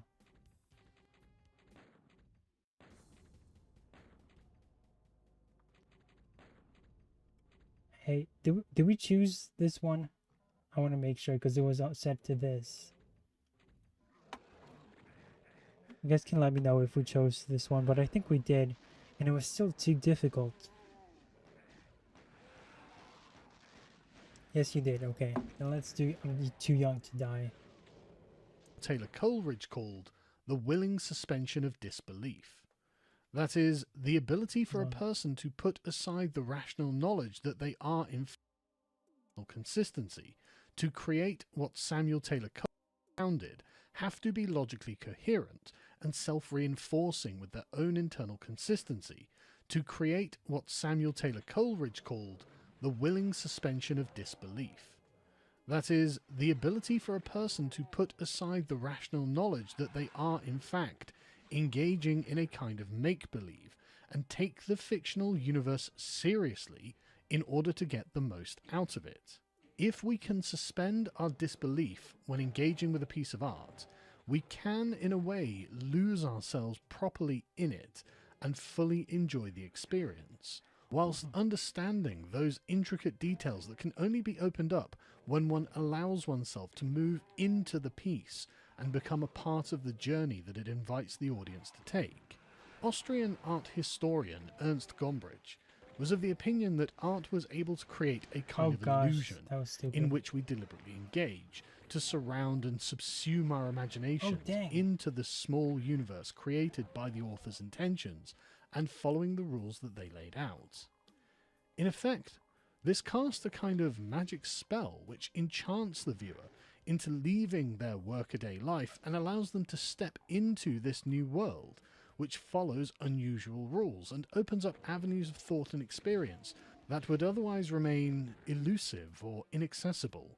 These illusions are not delusions. So yeah, like suspension of disbelief is what he's referencing here. So basically, you're supposed to kind of, like it says, suspend your disbelief. So kind of forget about some of the, maybe not the inaccuracies. Oh gosh, that was angry. But kind of realize that fiction is fiction. So you can have a Superman in this world.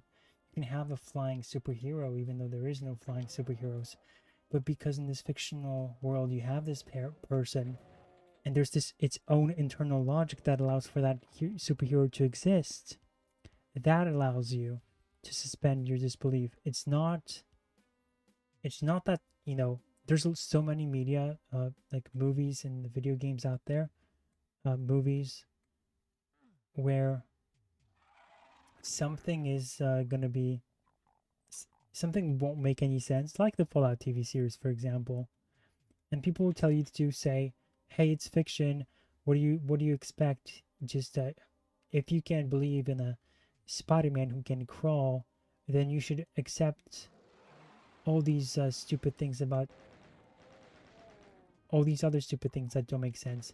But no, the thing about that is that Spider-Man makes sense in this world because the creators of this world have defined it as such. At the very beginning, they said, okay, there's a radioactive Spider-Man and it gives you this spider and it gives you these powers. And that stuff does not take you out of the thing because it works within its internal logic that it created within the story. But once Peter Parker starts, I don't know, swearing and attacking people for no reason just because he wanted to, that has nothing to do with internal logic, and that's where your suspension of disbelief ends. So pretty much. Let's see. This takes place 1 year after 2. Wait. And 2 years after Doom 1. This episode 4 takes place after Doom 2. I thought that this was supposed to connect. Oh, you're saying that it came out after Doom 2. Okay. Yeah, that's what I heard too. But chronologically it is set between 1 and 2. Okay, gotcha. At least Fallout show was not boring, unlike Spy and Family. I've yet to watch that series. I gotta tell you something. Once you watch that series, what are we supposed to do? How are we supposed to get out of this? Oh, it's so over for us. I noticed that on easier difficulties, you lose less health, and the enemies are just slower when it comes to shooting you. So that's how that works. But I read your review of the anime, and you gave it 0 out of, like, almost 0 out of 10. Like 0.4 out of 10? And I was like, what? Spy X Family is that bad? No way. And then you said, so that interested me. Because I saw the movie, and I was not impressed. How do you open this? And I was not impressed. I got, oh, there we go. Seriously, guys? I was not impressed. I wrote a letterbox review about it, and I posted it so you guys know what it's about. And I didn't like it. And what do I want to say? And I thought, okay, this was my first foray into Spy X Family, and I'm just not gonna watch it anymore, I guess, because I did assume that the show was going to be better, just because I heard so many positive things about it. And then your review came up, and I was like, what? It's worse than the movie? How is that possible? Usually the movies are worse than, like, for anime movies, usually the movies are worse than the TV series. And so that was very weird for me to find out. And it's like, how different does it have to be from the movie that it has to be different? And so that made me go from, hey, this Spy X Family, I'm probably done with that. Now you just kind of piqued my interest to know what's so different about the movie and the show. How worse can it get? It's like, is that even possible? And I'm interested. Maybe it's like, you said it's boring, and then you gave a review after that. You gave the movie a review, and I read your review of Spy X Family White Code, and you said it was acceptable. You said that for, like, because the show lowered your expectations so much, you essentially gave the movie a higher score because you were just so surprised by how much more interesting it was than the show. And so that was pretty interesting. Because then that means that the show is very different from the movie. And that you just kind of piqued my interest even more, honestly. And I might just watch, like, some Spy X Family show because, who knows, maybe it is different. And maybe I'll like it, who knows. Either. We are fully conscious that we are choosing to engage in a fiction, and this engagement lasts only for as long as we allow it. So remember, suspension of disbelief is what he's talking about. Please don't watch it, bro. Please don't. Well, I have other stuff to watch, so I probably won't. But I'm not gonna lie, you did kind of and you did pique my interest. Have you seen Cowboy Bebop, the movie? Yes, I believe I have. I did, yes, with that new female character that they added. I have watched it, right? I think I did. Was it supposed to be watched before the end of the show? I think it was. It was kind of like a first, yeah, it obviously had to be. Now, what did we change? Red. Is this red? Yes, it is. Okay. Let's go. So yes, I did watch that. Why are you asking, Hosky? We can decide to disengage from it at any time of our own volition.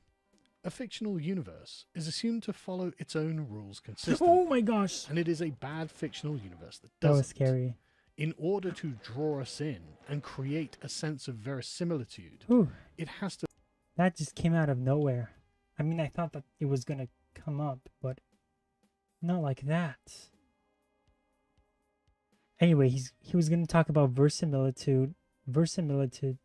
Oh my goodness, verisimilitude. That's what he was gonna talk about. look, sound, and generally feel enough like the real thing to fool our minds into thinking that we might actually Ooh. be What experiencing happened? what the art is trying to persuade us of. This is probably why when you're watching a movie and the audio track is not properly synced to the video, that it looks so jarring and unwatchable. Dutch historian Johan Huizinga observes in his book Homo Ludens that these kinds of shared illusions with which we engage are a fundamental part of human socialization. Games begin from a very similar premise as other forms of art. They establish a set of rules which are in some way meant to represent a reality, and then follow their own internal logic to come to anticipated conclusions which allow us to lose ourselves within their worlds, until the game is over. The game, as with any other kind of art which we might share with others, begins in a kind of social contract, in which all participants agree to the premises before beginning, and deliberately dispose of the expectation that was it. that the internal workings of the game will be the same as in real life, to create this kind of micro-universe that follows its own rules and sets the nature of our expectations.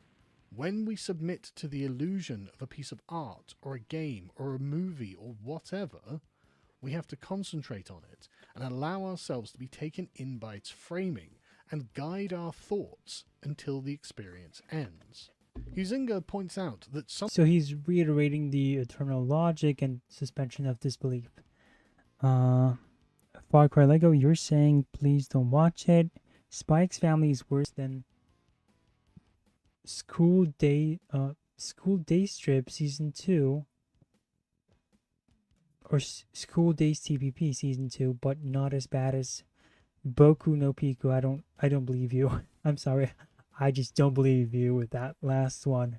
And that's what that's like when you say that stuff, that's what piques my interest even more. It's like, oh, it's worse than Boku no Pico, or however you say Boku no Pico or whatever.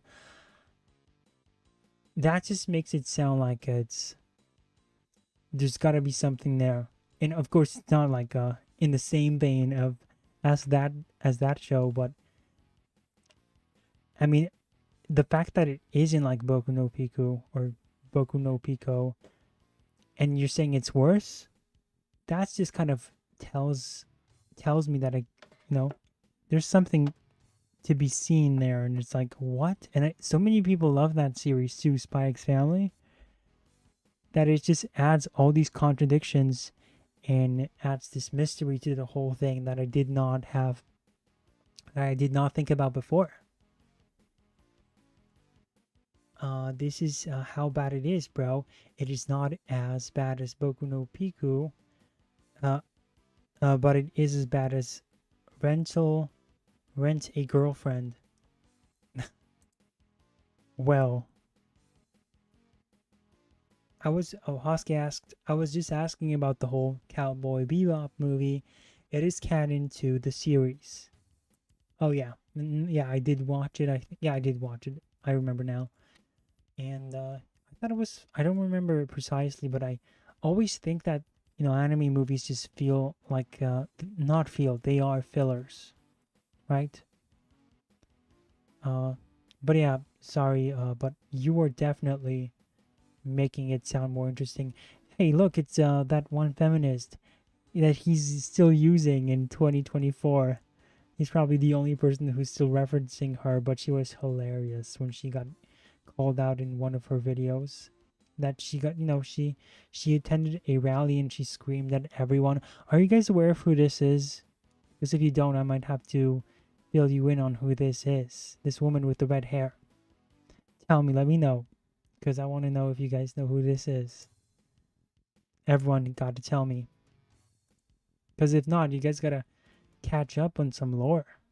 Someone who goes out of their way to bring something inappropriate from outside of the frame is deliberately intruding upon this Far Cry Lego says, I know who she is. shared experience and takes on the position of a spoil Okay. sport whose disbelief Okay, breaks tell the us. illusion. Obviously, one can't enjoy a shared illusion with someone who is going out of their way to be a spoil sport. We must all agree to the nature of the illusion before we can engage in it together.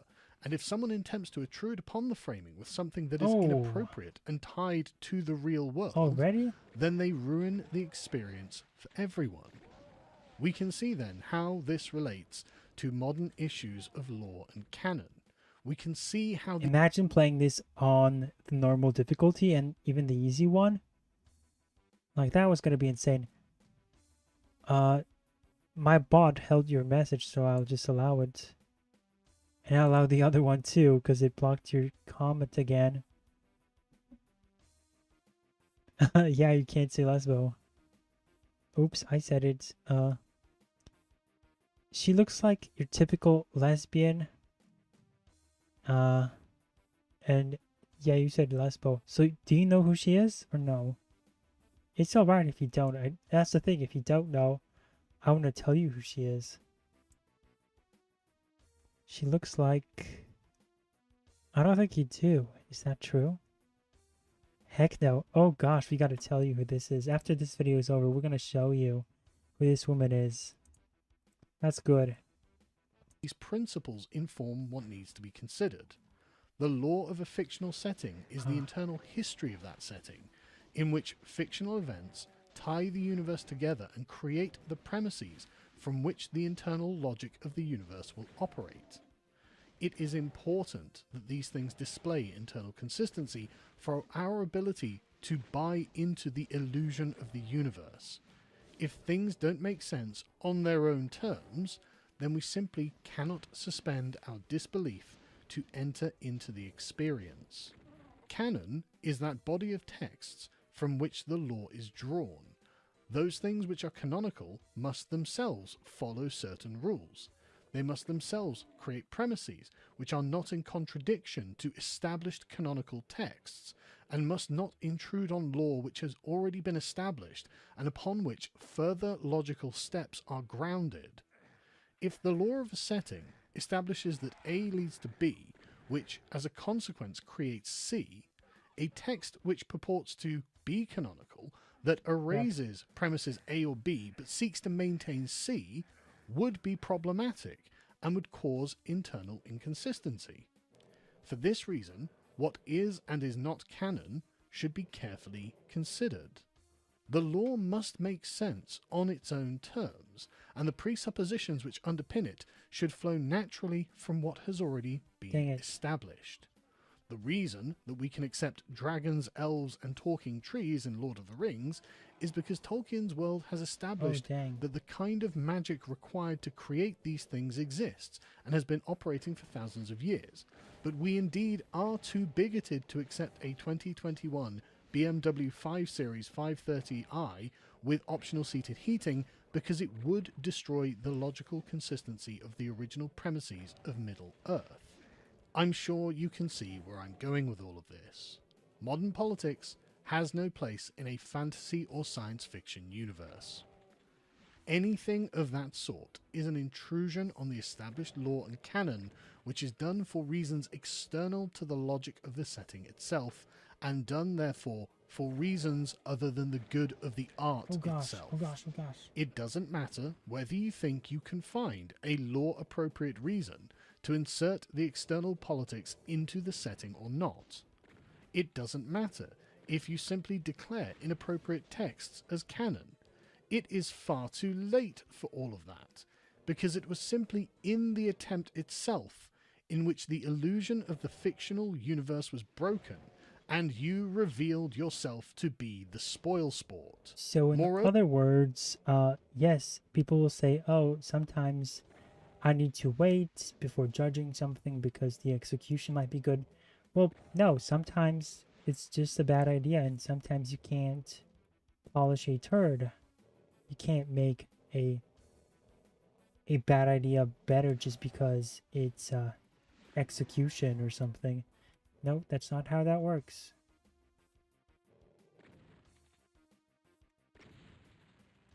So that's basically the gist of it. And he's saying all this because of the Warhammer 40k situation, which I think you'll kind of touch on now. However, you did this for your own selfish reasons.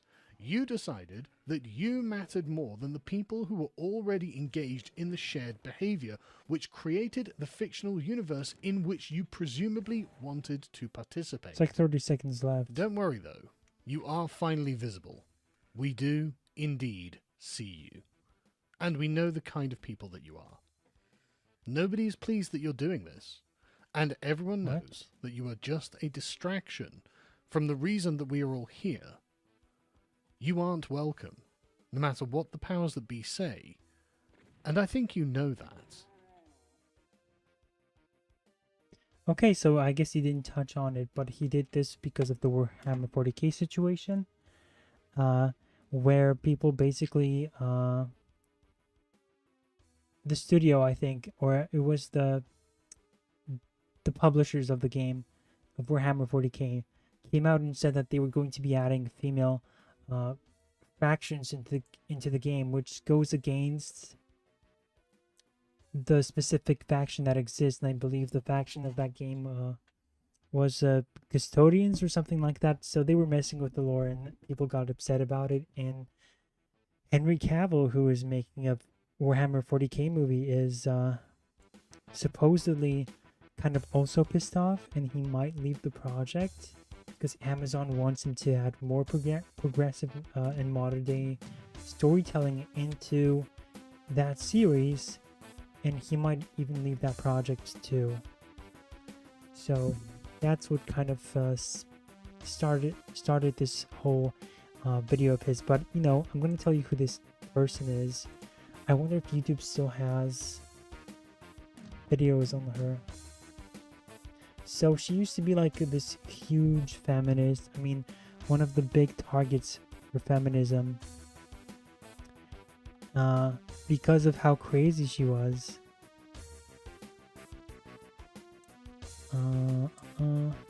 So essentially people would go to like a rally, and then she would be on this feminist rally, and she would be constantly screaming at people. And she did not want others to listen to her. That's it. She wanted to be louder than everyone. And she started swearing, being very aggressive, and then she played the victim. And I see that YouTube has deleted a lot of videos about her. There we go, I found something. There used to be so many videos about her, but this is going to be who she is. Just kind of give you a taste of who she was. And brace your ears. This was like 2016 era of social media, I think. Where like the whole feminist, anti-feminist thing, compilations were very popular at the time. Let me just make sure that it is here.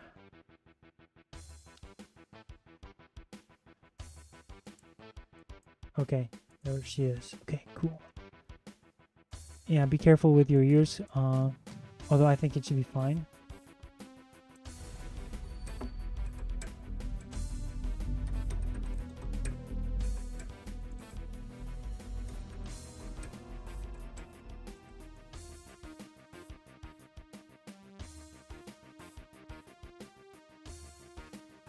I'm just giving you some lore, okay?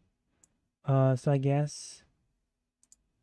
What does it say? Be prepared to be amazed by the feminist you're about to hear.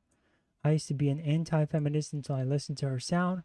Well-reasoned and well-delivered arguments. I am now proud to be a submissive servant of all that is feminine and good in this world. Praised be the holy vagina. Shut the fuck up for the 50th billionth time! If you'd fucking listen. Can you shut the fuck up for a second, too? Rape accusations discredit rape victims, which which reinforces rape culture, which is part of patriarchy. The idea of certain people are inherently more valuable than other people because of superficial physical attributes is part of patriarchy. The idea that men should coddle and provide for women and or purchase their affections in romantic context is condescending and damaging and part of patriarchy. I'm reading, fuckface. The fact that women have long been shut out of dangerous industrial jobs by men, by the way, is part of patriarchy. The idea that women are too weak to fight or too delicate to function in a military setting is part of patriarchy. Is part of patriarchy. Part of patriarchy. I don't know if you're noticing a theme. Patriarchy. Anyways, I'm not done. Not done. Shut the fuck up. Feminists do not want you. Shut the fuck up. Let me finish my list. Patriarchy. Patriarchy. Patriarchy. Feminists hate patriarchy. We do not hate you, fuckface. I wouldn't say she doesn't. I would say she does hate someone, judging by her tone. So that's who she is. And here's one more clip with her. Where is she here? There we go. We make up 80.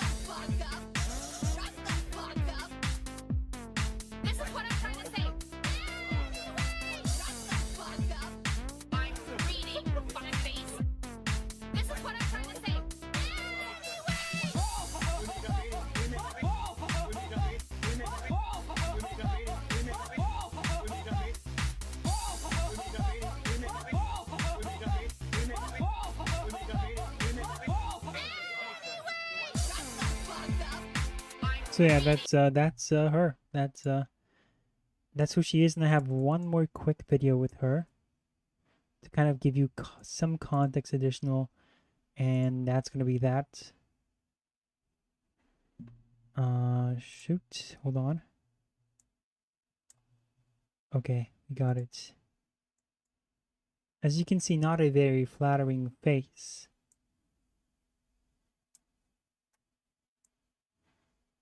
There's definitely no shortage of horrible feminists when it comes to the internet, but there's one so horrible and so abrasive that she managed to gain an almost supervillain-like infamy more or less overnight. Big Red doesn't seem to pursue the spotlight like some others, but when she has it, she leaves. So I'm gonna skip to the best part. She was controversial for these videos, and then she, I guess there's more of these clips. Hold on.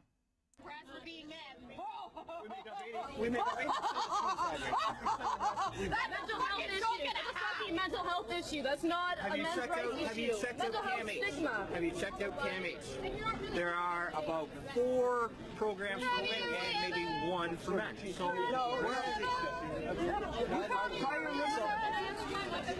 go down to the grave site. Now the reason I bring up Big Red is because we've recently been given a closer look into the way her mind works. Hosky on Twitch, Rosie O'Donnell's wife or sister? Last year, filmmaker and all-round sweetheart Cassie J released her controversial documentary The Red Pill, and Big Red was interviewed as part of that documentary. Well, just recently, Cassie released the full uncut interview with Big Red, and it's interesting. Let's have a look. There's still a lot of sexism in terms of like gender roles, and we're still expected to be wives and mothers and things like that. So no, we're always trying to dismantle gender roles. At the end of the day, that's really all we want is to. I agree. That's probably that's what feminism is really all about. Really dismantle. Always has been from the very beginning. Make no mistake. Gender roles. You heard her, fellas. Women are still expected. And yeah, she played a victim on these interviews for a while. So that's who she is. I can't believe I had to kind of go back to that sort of character that once existed, but that's who she was. And the more you know. And now, since we are playing, hold on, let me find this clip. So since we are playing a game about the devil, yeah, sorry, not the devil, we're set in hell, there's a different clip I wanted to show you that is hell themed. I mean, not hell themed, but it deals with the same themes and discussions, and it's fascinating. So I'm going to share it with you guys. I'm the only Christian in my whole Bible.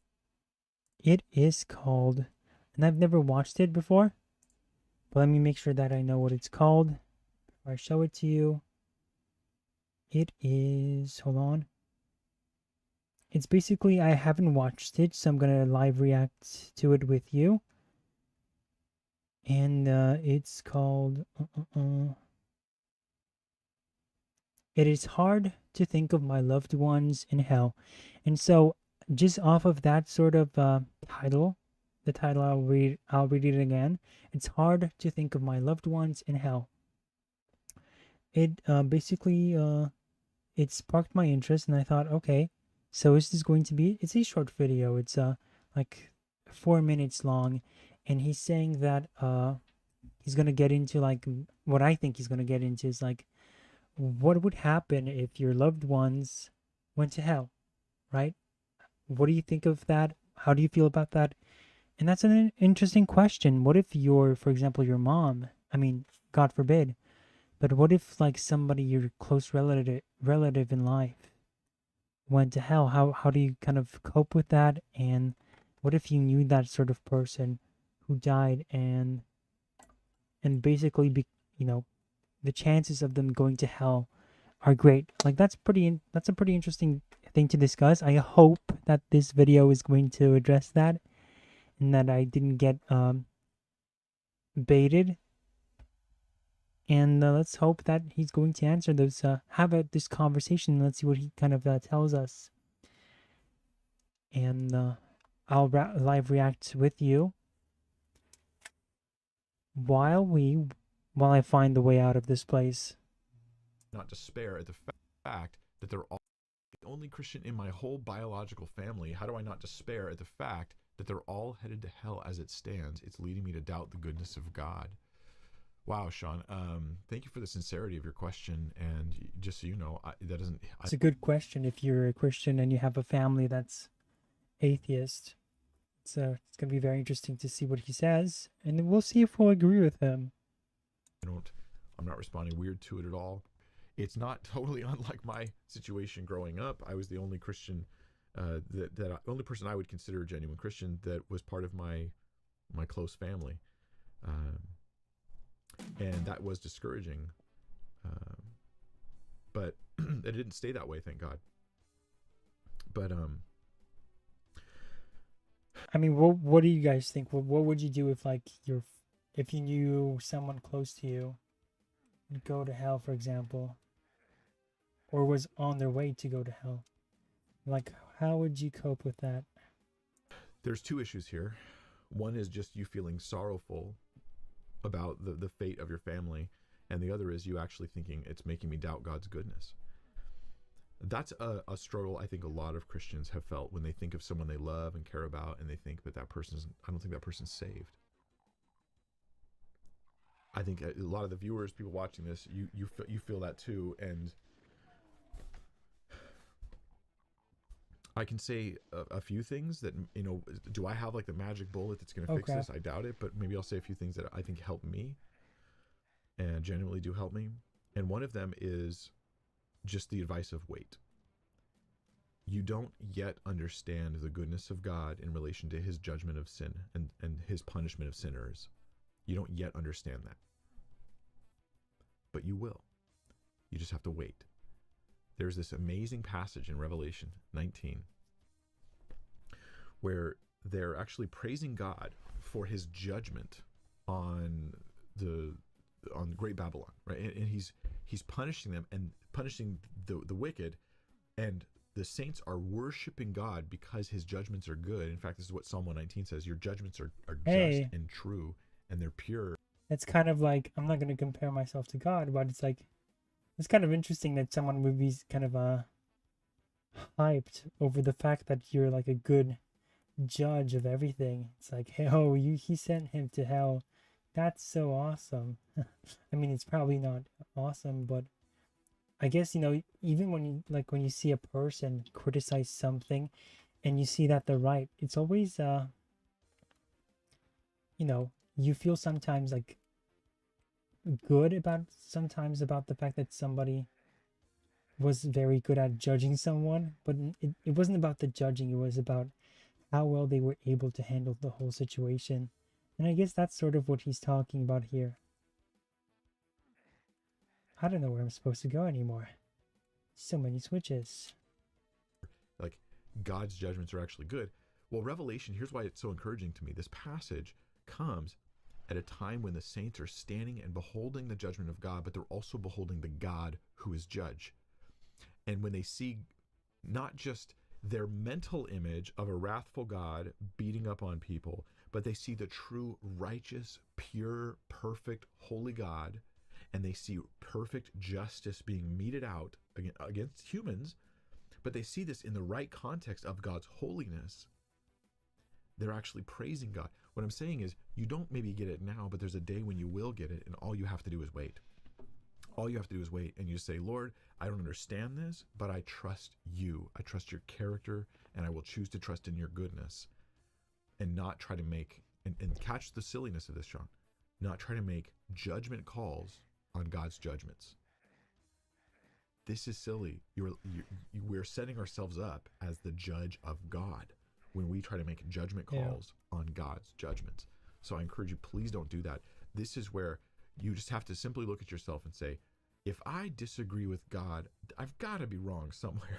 Like I don't know where yet. I'll find out later, but I've got to be way off base somewhere. It's like if I came up to someone who's building a wall and they're a master mason, and I look at them and I go, what are you doing, man? That looks so weird. In my brain, I cannot understand any reason why you do that. It doesn't seem safe or wise. But there's a little part of me, a little voice in my head that says, Mike, you don't know anything about this wall or building walls. You just glanced at it and you made a judgment. This is the master mason. You should just let him do his job. Oh my God gosh. is the ultimate, righteous, perfect, pure judge. Let him do his job. You share it with your family when you can. Preach the gospel to them as much as you're able to, with wisdom and knowing like strategy and tactic and about how to try to keep those doors open wherever possible, and be invitational, be when necessary confrontational, never reactionary, always loving, but full of courage, all those things. But ultimately, trust God and just wait. He's going to judge perfectly and righteously, and there's a time coming where, as shocking as this may sound to somebody, I think it'll be comforting to others, when they will look at the fact that God has judged even people they loved, they will look at it and go, wow, that was so hard for me to understand, but now I get it. Now I see your holiness, Lord, your goodness, your love. I see the love you have for them as well, but I also see their choices and their sin, and I see that you've judged perfectly, and I say, praise you, Lord, for your righteousness. That time is coming. All you got to do is wait. All you got to do is wait. Okay. So what do you guys think about that? I think it was interesting points he brought up, but I don't know if he perhaps addressed the whole, I guess, issue is what you would call that. I'm not sure if he kind of addressed everything about that. Because still, it's like, what is the person supposed to do if they have family like who might go to hell because of who they are? And then he kind of like shifted to like an equally interesting topic of like, what is it like to be in heaven and kind of see God judge people? And that's pretty interesting. But he still didn't kind of answer the person's question, really. It's like, yeah, what is this person supposed to do about all this? And we'll save this one here.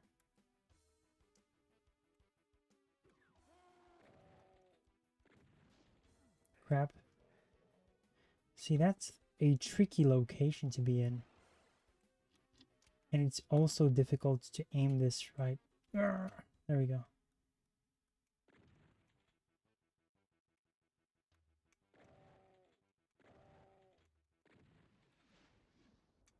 There we go. Maybe we'll do something with this.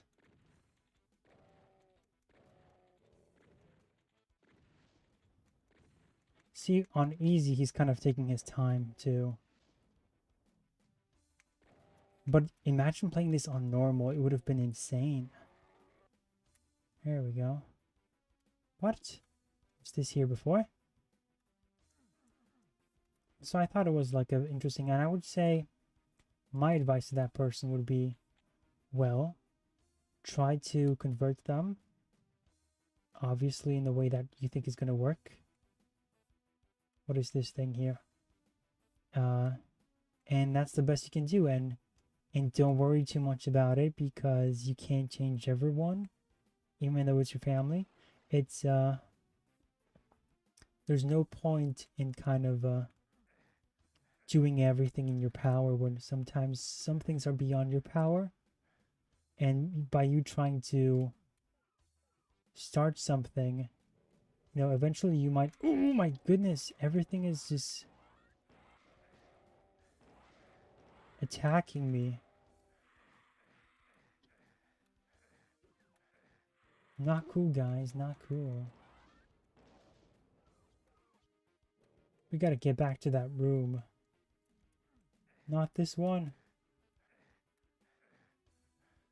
But yeah, it's like, don't overdo anything that would kind of then put you in a situation where you have to stoop down so low just to appeal to a person in hopes of, oh gosh, in hopes of you being, you know, you think you can save this person by stooping to their level, but in reality, no. Sometimes people, some people are beyond saving, and it's their choice, and that's that. But do whatever you can, and don't stoop down so that then you end up losing yourself along the way just because you try to think you can be outsmart the devil or something. And that's that. That's my take on it. And yeah, let's move on to the next clip. So next clip is let's see if you guys know this other person.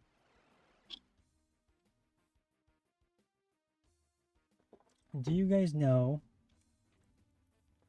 and this is another clip that I came across, but I think it's more comedy based. So do you guys know who, and please don't force me to tell you who this person is. Do you guys know who Jojo Siwa is?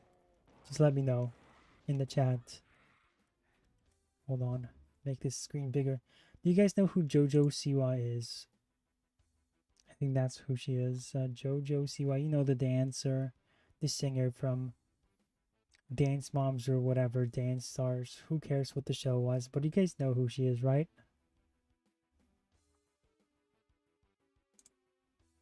Right. I know her since 2016. Okay. And so I assume Hosky knows her too, right? You know her. You guys think you know where I'm going with this? But you don't. Well, I kind of teased it already. Oh my goodness. Again, with these jump scares. Where was he before? When I looked the other way, he was not there. Okay? Actually, my bad. Since 2012. Ooh, I feel bad for you. So anyway, Jojo Siwa, I kind of teased who she was. And, I mean, that we were going to kind of like show you something related to her. And she released a new song. You know, that very stupid song that everybody made fun of. And don't worry, I'm not going to play you the song. And I don't want to watch it. I haven't seen it. I just seen a couple clips and people mocking it. And now, I want to show you. All right, everyone. This one clip that is a spoof of that. And even if you haven't watched it, even if you don't know who Jojo Siwa is, I think it's kind of hilarious, to be honest. Oh, by the way, the guy who made this video, his name is the one about hell, people going to hell, and what do you do about that? His name is Mike Winger. So Mike Winger, and it's Winger with a Winger. Hard R, of course, make no mistake. Mike Winger, that's who he is. Alright, so moving on to our favorite starlet.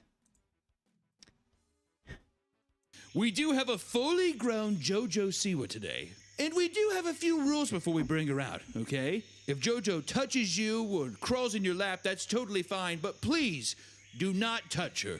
Also, there is no feeding JoJo. Barker Lego says, looks like Meat Canyon. Yes, that's the YouTube channel who animated this video. It is Meat Canyon. Nice. Nice that you caught on to that quickly. This is the first video I've watched of theirs, so it's pretty... Wow, you are very... not only pop culture savvy, but very internet savvy. Like, that's very impressive how you know everything I show you on this. At least, you know, maybe you didn't watch the video, but wow, that's impressive. JoJo Siwa, and especially no flash photography. All right? Now, without further ado, here's JoJo Siwa. Hey everyone, thanks for coming out to my show. This is a 20-year-old JoJo Siwa, isn't that right? She loves to sing and dance and just be herself. All right, JoJo. Would you like to dance for us? Huh? Big girl, you want to dance? All right, go ahead. Okay, everyone, let's not overstimulate her, all right? Now, JoJo, would you like to sing for everyone? Come as a bitch! I should have known better if I had a wish you would never mess around. I saw you and twins. Come as a bitch. I don't know. That's her new song, by the way. I'm just pausing just to make sure that maybe they will copyright strike us. I don't know. So I'm just pausing for now. And now I'm going to play the rest. Oh, wow, very good, JoJo. Oh, who's a good girl? Who's a good girl? Now, JoJo's going to go around the room and choose who she wants to take a selfie with. Go on, JoJo. Oh my god, she's walking right by me. Jojo, choose me. I want a selfie, Jojo, please. Get away. Look, sweetie. She's staring right at you. Look.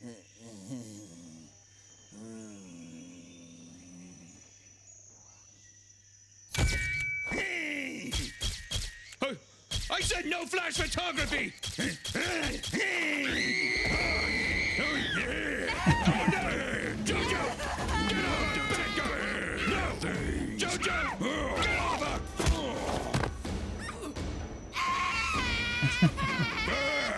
Come as a bitch! I should have known better! If I had a wish, I would have never messed around!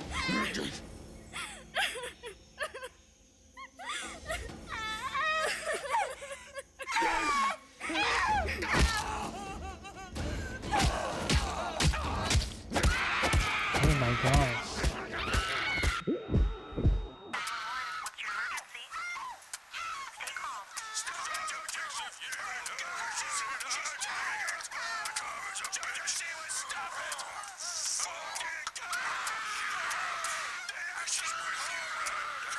Dang. We're here today with Megan Peterson, the survivor of the JoJo Siwa attack. Megan, how does it feel knowing that JoJo Siwa is in captivity and being shown to the public even after your attack? I feel angry, but I feel sorry for JoJo. In a way, she didn't know any better, and we antagonized her while she was at her most vulnerable. And now she's trapped. So for just creepy. doing what she was told.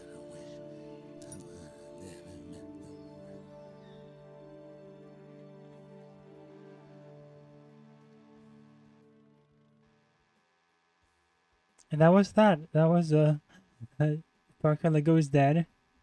Laughing emojis. Best JoJo Siwa I've seen. Yeah, it was hilarious. That's why I wanted to show you guys. That's why I showed it to you guys. It's pretty funny. And that's that. And she should have known better. I agree. Did you guys catch on to the reference at the end? All right. With the whole her getting her face smashed in. Oh gosh, that's crazy. And then this whole thing with the 911 call.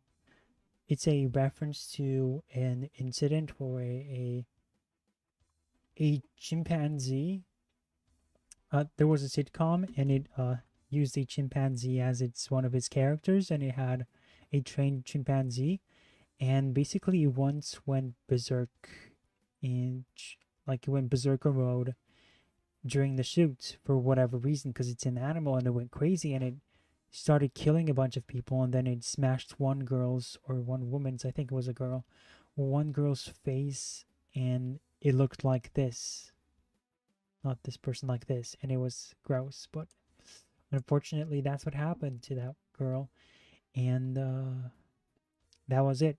That was kind of like the reference that they kind of added into this, which is pretty clever, gotta admit. And now on to the next video, which is also user requested, viewer requested. It is the one that Far Cry Lego requested, of course, and it is the one about the Suicide Squad video game.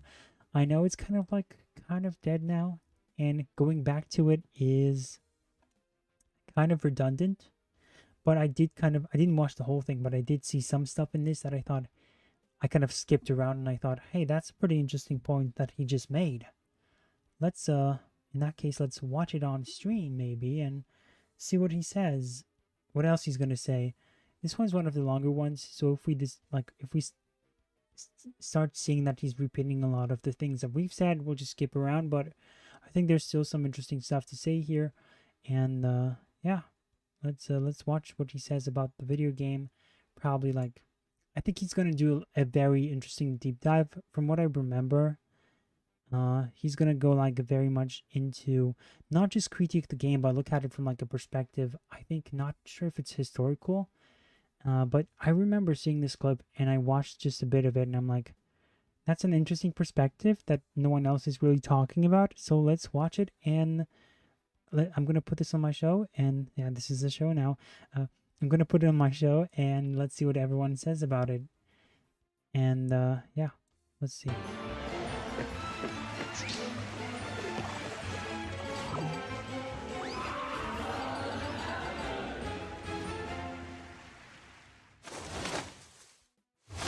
Hello and welcome to another episode of What Happened, where I am dispensing with the usual intro due to the remote control device in the back of my skull that will go off if I take too long. So his name is Matt McMuscles, the channel of his. So Matt McMuscles is what you want to search for if you want to watch this video. Thanks, Waller. So let me get straight to it. Warner Brothers Games and Rocksteady Studios' latest effort is a title that, from the time of its announcement to its eventual release, wasn't exactly desired by a hefty chunk of Batman fans, with one of the main reasons being, it's not a Batman game. But for a multitude of reasons that we'll be getting into, WB went forward with The Squad anyhow. In fact, they tried several times to go forward with the idea of a violent cooperative supervillain team game over the course of 14 years. And nothing, not the pleas of fans, nor multiple delays, snags, problems, and sudden departures, was ever going to change that.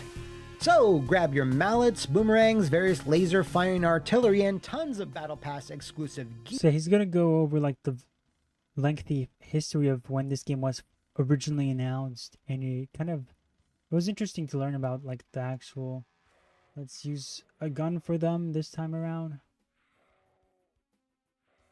But yeah, he's gonna go into the whole history aspect of when was this game announced, and it's pretty interesting, I gotta tell you. Here, as I answer the question, what happened to Suicide Squad Kill the Justice League? I can tell you this for free, there's a lot of backstory to this one, an obscene amount of backstory, so let's just dive bomb right into it. Oh my gosh, not again. After Rocksteady's Arkham Knight released back in 2015, which did psychic damage, was almost a decade ago, fans started to wonder what was taking so long for the highly respected London-based studio to announce their next big project. Some of you out there, however, may remember they were busy for another year or so developing the unmemorable Batman Arkham VR. This is important to our story because it meant that WB's plans to push the Suicide Squad had to fall to someone else, at least at that time. That someone else would be WB Games Montreal, who are best known as the developers of the red-headed stepchild of the Arkhamverse, Arkham Origins. It's literally in its name. To this day, I don't know why this prequel is intentionally ignored and never included in remasters same. or re-releases. I think, like I said, it's one of the best ones in the series. I think it's in the top three for sure. Better than Arkham's Knight and better than the Suicide Squad. Yeah. It is what it is, I guess. Anyway, once WB Montreal completed Origins and its DLC, their main staff moved on to their next unannounced project, which then caused, outside of some support work for other WB-owned studios, a huge gap in their work history. This unannounced project was in fact a Suicide Squad game, which, while was never made official, has had enough evidence linked to it over the years to safely confirm. There was, of course, Warner Brothers' push to start developing a film to hopefully make this team of unbalanced ne'er-do-wells a household name. Then there was the fact that both Arkham Origins and its companion game, Blackgate, implied that the squad were going to be throwing their, kooky, deranged hats into the video game ring, although these hints would feature some characters that wouldn't actually appear in the released product, or at least not yet, maybe. I don't know. But honestly, before all that, I mean, that's not even where all this technically begins, because even though WB Montreal started working on Suicide Squad in earnest in late 2013, maybe early 2014, to coincide with the in-development movie, the origins of the game start all the way back to 2010. Yeah, you heard that right. Former DC Entertainment Chief Creative Officer Jeff Johns said in a San Diego Comic-Con panel that a hardcore violent Suicide Squad video game was in development, Think about that. but provided no details other than that. Now, WB Montreal was only just founded in 2010, so it might be that the project actually started up at a completely different studio, or it had just kicked off pre-production in Montreal by a much smaller team, while the majority of the workforce focused on Arkham Origins. If I was a betting skeleton man, I think it's more likely the latter, because Mr. Johns dropped more hints that such a game was still in development in 2012, which moves it closer to when WB Montreal would be available, but we can't be absolutely sure. I did reach out to two former staff members who were at the studio during that relevant time period, but their only comment was sadly, no comment, and get used to that, by the way.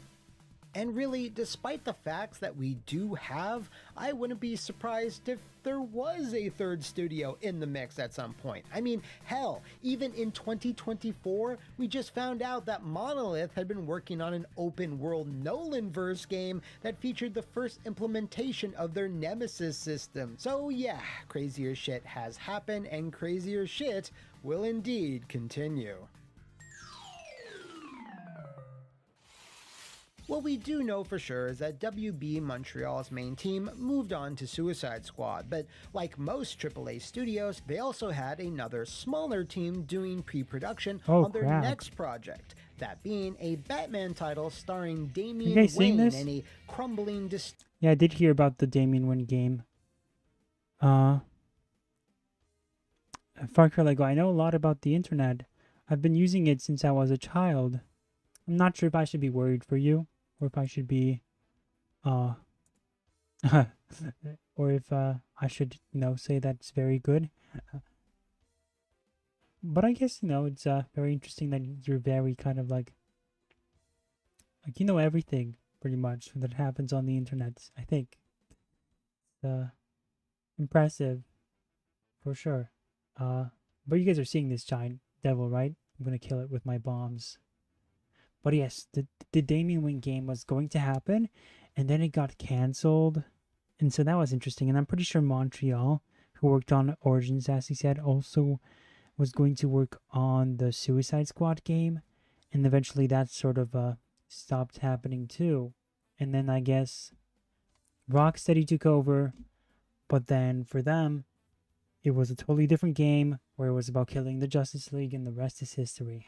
Dystopian Gotham City, which we'll get to in a bit. It's now roughly 2016, and David Ayer's cinematic adaptation of The Suicide Squad released to a very divisive, i.e. negative, critical backlash due to a multiverse of reasons that it actually might need its own What Happened story someday. Hilarious. Although I really don't want to. Anyway, once the fallout from the film started leveling off, reports began popping up that WB tongue cluckers and beard strokers had decided to detonate the bomb that was lodged deep within their Montreal studio, unaliving their would-be team of villains. Now, this cancellation might have had something to do with the primarily negative reception to the film, or any number of other outside factors, but the only confirmed one was what various outlets reported on, which was that WB execs were not impressed with what the Montreal team had produced, and apparently that was enough to axe the whole thing. This is where we finally make the connection back to Rocksteady, as the Suicide Squad concept was then shifted over to them, which we'll get to in a second, I swear, but I'd be remiss if I didn't at least finish up with WB Montreal. With their main in-development project now snatched away, they then shifted to their secondary one, the aforementioned Damian Wayne concept, which was known under the temp working title of Project Sabbath. Somewhat ironically, it was reported, along with a whole bunch of other stuff, that it was going to use the Nemesis system that Monolith had repurposed from their canceled Batman game and into Shadow of Mordor. Yo, big ups to my boy Garl the Drunk, I love you, baby. It was in 2019, however, that this information, along with the general plot, cast of characters, and a significant amount of concept art, mysteriously leaked onto the internet, but by the time it had, Sabbath was already long dead. It seems sometime between 2016 and 2018, Damian Wayne's cape and cowl were ripped away, and perhaps incorporating the co-op / multiplayer work they had started with Suicide Squad, Sabbath turned into what we know today as Gotham Knights. It's very common for studios to not just throw away good designs and code, and instead find ways to repurpose them for other projects, and that's really likely what happened here, although I can't 100% confirm it. Again, the former staff members I reached out to remain tight-lipped on this, but if you look at the timeline, well, it really works out, especially when you consider when Gotham Knights was publicly revealed. Related to this, earlier this year, the legendary Josh Keaton said in a live stream he had done several recording sessions as Damian Wayne, which shows... Can you believe that Josh Keaton as Damian Wayne? That'd be... I don't know. He didn't work as Captain America, so I wonder how he would sound as older Damian Wayne, of course, because this would have been Damian as Batman, from what I understand. So Josh Keaton as Damian Wayne, a more mature one, that would be, I don't know, that'd be pretty interesting. I can't imagine it, but maybe he can kind of give us a sneak peek, maybe a preview, hopefully. Just how far along the game really was. He also revealed it was not an Arkhamverse title, and theorized that the reason the entire project fell apart and was cancelled was because of the leaks. Now, no disrespect to the man, but that doesn't really make sense logistically, because the leaks only happened in 2019, and Gotham Knights was unveiled in 2020. So the cancellation, or perhaps the transition into a very different open-world co-op game, had to have happened well before that. It also doesn't make sense from a financial standpoint, because why would a publisher just cancel a game because some details of it got leaked? Like, games leak out all the time. Anyway, during all of this, Rocksteady had their own shit going on. According to reports, they were working on a multiplayer project that may or may not have been a completely new, all-original IP. The other thing they were working on, according to the internet at large, was the fabled Superman game. The Last Son of Krypton has had one of the worst streaks of stinkers in video game history, as pretty much every solo game he's ever had isn't really worth having. And yeah, I know this sucks to say, but I'm counting Death and Returns in there too. It's just disappointing, you know? Just really repetitive, drawn out, kind of boring, and the mechanic. Anyway, the rumors of Rocksteady working on a game starring the Man of Steel wouldn't seem to die, even though they were just that, rumors. According to a Bloomberg report from earlier this year, Rocksteady basically confirmed a Soups game was never worked on or ever even pitched. So as far as I can tell, this was just a lot of wishful whispers. Moving on, their mysterious multiplayer project seemed to go nowhere, or perhaps again the work done on it might have been adapted to support the Suicide Squad, but I couldn't find confirmation on that either. Remember the no comment I got from the WB Montreal employees? Well, that goes doubly so with most of the former Rocksteadyers I also contacted. As you can imagine, since Kill the Justice League is just a few months old and WB being a it's pretty already litigious dead. and, let's be honest, miserly company, I didn't expect many people willing to dish out industry secrets. There was, however, one anonymous source I spoke to that did give me a shred of insight into Suicide Squad once it had shifted over to Rocksteady. They revealed that the game's development was put on pause while story rewrites were happening in the background, which of course would have slowed things down across several disciplines. While they weren't able to provide details on what these story changes were, considering all we've learned so far, it could have been literally anything. If I was to hazard a guess though, it may have been due to complications surrounding the next Suicide Squad film, which went through several writers and directors all throughout 2016 to late 2018, which in turn kept pushing back the release date and could have possibly affected other Suicide Squad projects. My source also cited two other things that may have accounted for the multiple delays: high employee turnover and getting acclimated to the games-as-a-service development pipeline. My source wanted it to be noted that this high turnover was not due to dissatisfaction within Rocksteady, but rather the AAA game dev environment in London, which they described as very competitive. Senior employees were often getting headhunted and offered way more money to join other studios, and while a number of them would take up these deals, they would either get dissatisfied with these new positions or suddenly be laid off and return to Rocksteady once again. Related to that, Rocksteady upper management also had to hire a consultant with expertise in games-as-a-service development to evangelize the team and get them educated on everything an online action co-op RPG had to offer, as at the time that's where the industry looked like it was heading.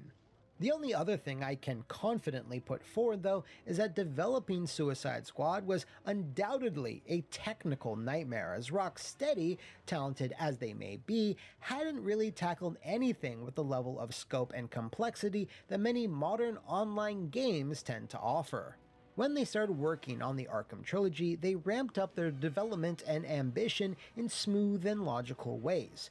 Tightly designed, interconnected biomes with clever and detailed level designs, expanding out into an open world that was conservative in scope while still offering plenty to do and explore, and finally adapting that city to support a large vehicle for players to traverse the map, while turning the graphical fidelity up to 12. So going from that to having to design the very architecturally different Metropolis and gameplay loop that has to work with 4 players killing dozens of enemies online across multiple platforms, as well as stuffing as many different modifiers, stats, weapons, gear, microtransactions, and DLC as the cackling corpse-like WB corporate fat cats wanted, well, I'm sure it was a very stressful few years. And unfortunately, all that effort and stress would all be for naught. When Rocksteady finally did announce Kill the Justice League at the August 2020 edition of WB's short-lived DC fandom event, there was of course much grumbling from fans. It had been 6 years since there had been a traditional single-player Batman game, and after the fandom event, it seemed like WB and its associated studios were making anything but that. This is because they didn't announce one, but two titles that put a heavy focus on co-op multiplayer that were all about stats, loot, season passes, and not controlling Batman. Now, I know what some of you are going to say.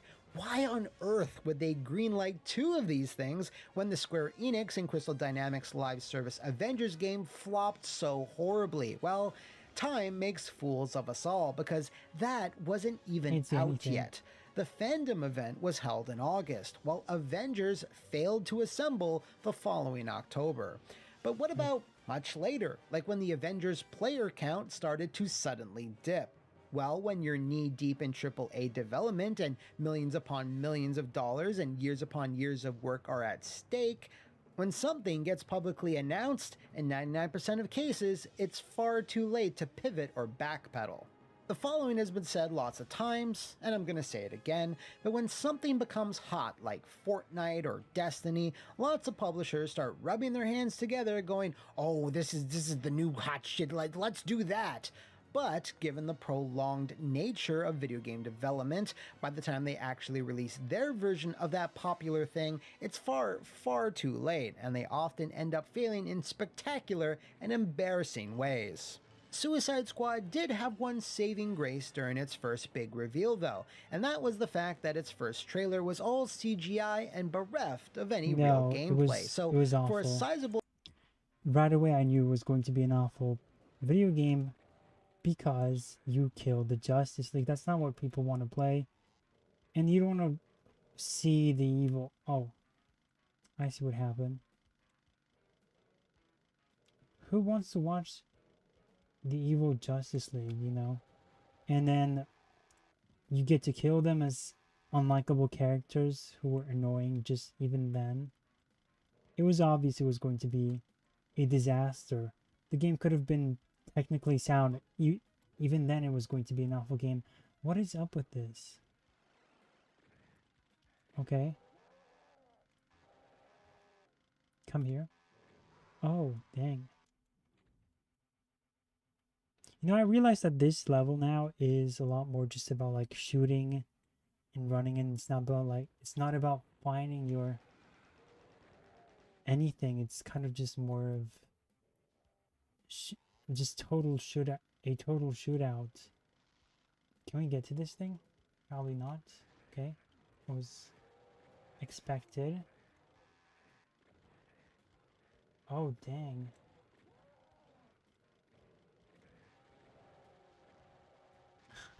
I'm just trying to see how far I can push this. Chunk of fans, the benefit of the doubt was being given. Sure, this clearly wasn't the shiny next-gen Batman sequel from a series that had sold over 30 million units worldwide, but, well, it was still Rocksteady, and they had a proven track record. However, that same track record would be tarnished that same month, when a report began to circulate that, back in 2018, 10 of Rocksteady's 16 female employees signed a letter of complaint to the studio heads, citing a toxic work environment that fostered sexual harassment, demeaning comments, and various other forms of abuse. This scathing report would go on to reveal that Rocksteady did very little to reprimand or correct the behavior aside from a single one-hour seminar on proper workplace etiquette. Once this story broke out, Rocksteady management did confirm that the 2018 letter of complaint had been filed, but contrary to the new report, said they did take extensive measures to fix these issues. One female employee wound up quitting the company altogether and asked for Rocksteady management to remove her name from the credits of Suicide Squad, as she no longer wanted to be associated with the studio. Clearly, though, things were not running all that smoothly, and this controversy wasn't going to be the only one, as it then seemed to set off a chain reaction of negative headlines, massive delays, fan backlash, and 2 high-profile and very sudden exits. During the fandom event, Suicide Squad was given a loose 2022 launch window, but come March of 2022, they still hadn't narrowed that down. Unfortunately, when Rocksteady did share news about the release date, they admitted it was going to shift. By a lot, namely skipping the entire year altogether and moving into another nebulous early 2023. The reason given, of course, was the usual, want to deliver the best quality project, thank you for your patience, yada yada yada. And don't get me wrong, that's a good thing. I mean, I shudder to think of the product that would have been released if WB had insisted on a 2022 launch. That wasn't, however, going to be the only delay. Far from it. Just a few months later at the 2022 Please Wrap It Up Awards, this early 2023 date then shifted slightly again to mid-2023, May 26th to be precise. It would also include the special mention that it would be Kevin Conroy's last time portraying Batman, as he sadly passed away the month earlier. RIP to a legend. The bad shit, though, really hit the fan during the February 2023 State of Play event, where an extended gameplay sequence was shown of the Suicide Squad bouncing around Metropolis, talking incessantly and shooting guns and lasers at brightly colored things. During this long presentation and the subsequent FAQ that was posted online afterwards, Rocksteady confirmed the fears of many fans. Suicide Squad would need a constant internet connection to play, would have an elaborate battle pass, and would consistently offer new downloadable gear, weapons, costumes, and characters on top of that, much like, you guessed it, the Avengers game. Funnily enough, around the time this State of Play aired online, it was announced that Avengers would no longer be receiving any new content. Isn't it crazy that Avengers in the end ended up having more people playing it than the Suicide Squad game with Batman, Superman, and the Justice League? That always kind of just... I did not expect that to happen. How do we get out of this one? There we go. I thought that was kind of crazy, honestly.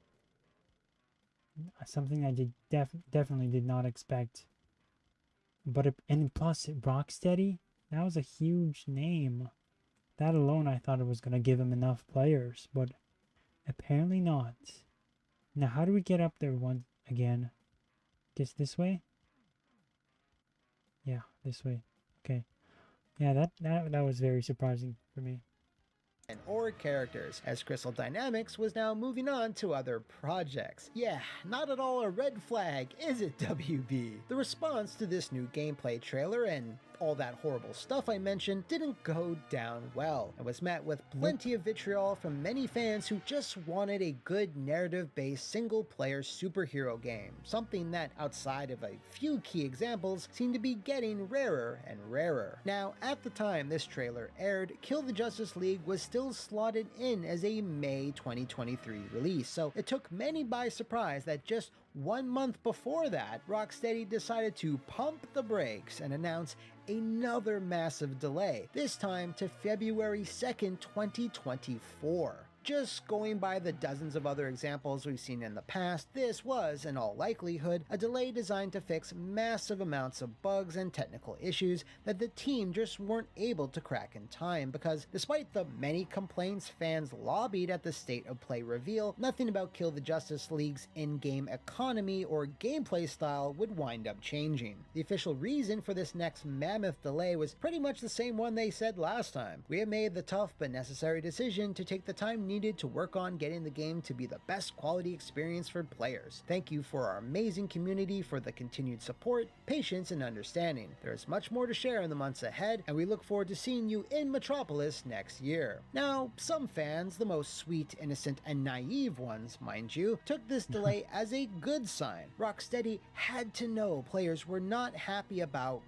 well, a lot of stuff, so there was some hope that this delay was not only for polishing, but by taking consumer feedback into consideration and an extensive bout of retooling. But, as I outlined earlier, this just wasn't going to be the reality. There was no way, with WB at the helm at least, that Suicide Squad's entire in-game economy/scam was going to be redesigned, and there was even more no way that the gameplay or mechanics would change either, as it was just simply too late for that. Remember, the game was nearing 2 years behind schedule already, and honestly, in my opinion, the only reason it wasn't squirted out sooner at WB's insistence was probably Rocksteady's pedigree and pushback from its founders. While I've covered plenty of stories here on what happened where a publisher does take a step back, looks at a near completed project and says, no, yeah, this isn't working. Let's just cut our losses before we lose even more money and cancel the whole damn thing. Now, while WB Discovery's movie division seems to be all about that shitty life, it's slightly different for video games. Nowadays, years upon years of more work, and in many cases, way more money gets poured into AAA gaming over, say, a movie, depending on its scope, but the ceiling for profits can sometimes be even higher. Also, you'll notice that most of the near-finished games I've covered before were from earlier generations, where budgets were significantly smaller than they are today. So, in summary, I guess, by this point, after so many false starts and canceled pitches by multiple studios dating back to 2010, shifting over to their premier developer in full... Yeah, I mean, that's a huge thing with video games right now, is that I think there's too much investment happening in the video game industry that it's making games too... I mean, video games have become way too corporate, to the point where people will probably never have the industry back. I mean, the games that we once had that were single player focused, and they used to have, even like marketing wise, they were so different because people will put, these investors will put so much money into, for example, Alan Wake 2, which is probably a bad game, but it's something that people liked. And it's a fairly short game, right? Like what, 8 hours, 10 hours, 12 hours max. And the industry will pose it at something like, oh, it has to make this much money, and they will compare it to some live service game, and they will market it. They will put an insane amount, like the marketing budget for that game is going to be insane, because it's going to be looked at through the same lens as any other live service game. And that's the problem, because there we go, we got him. It's pretty interesting paths this way, but everyone is looking at it now from a totally different standpoint. Games used to be fine on their own as they were, and now they have to be constantly delivering the best and greatest experience there is. Give this to me. There you go.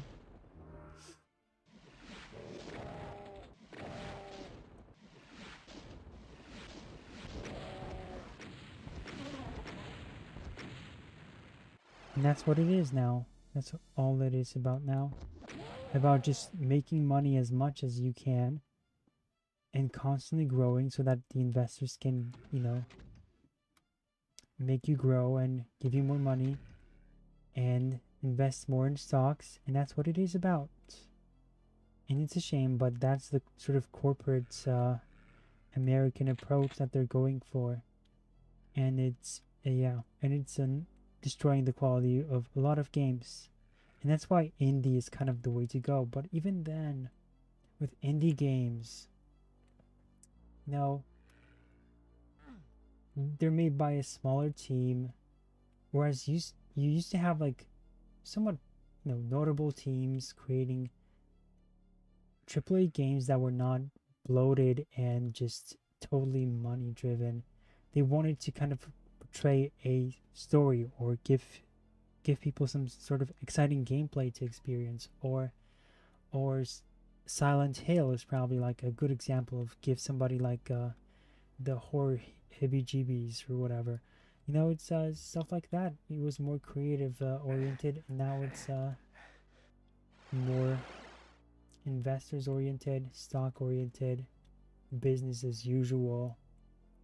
And it's a shame. And you're never gonna get that back. You're never gonna get games like Doom as your mainstream games like this one. I mean, occasionally you will have a exception here and there,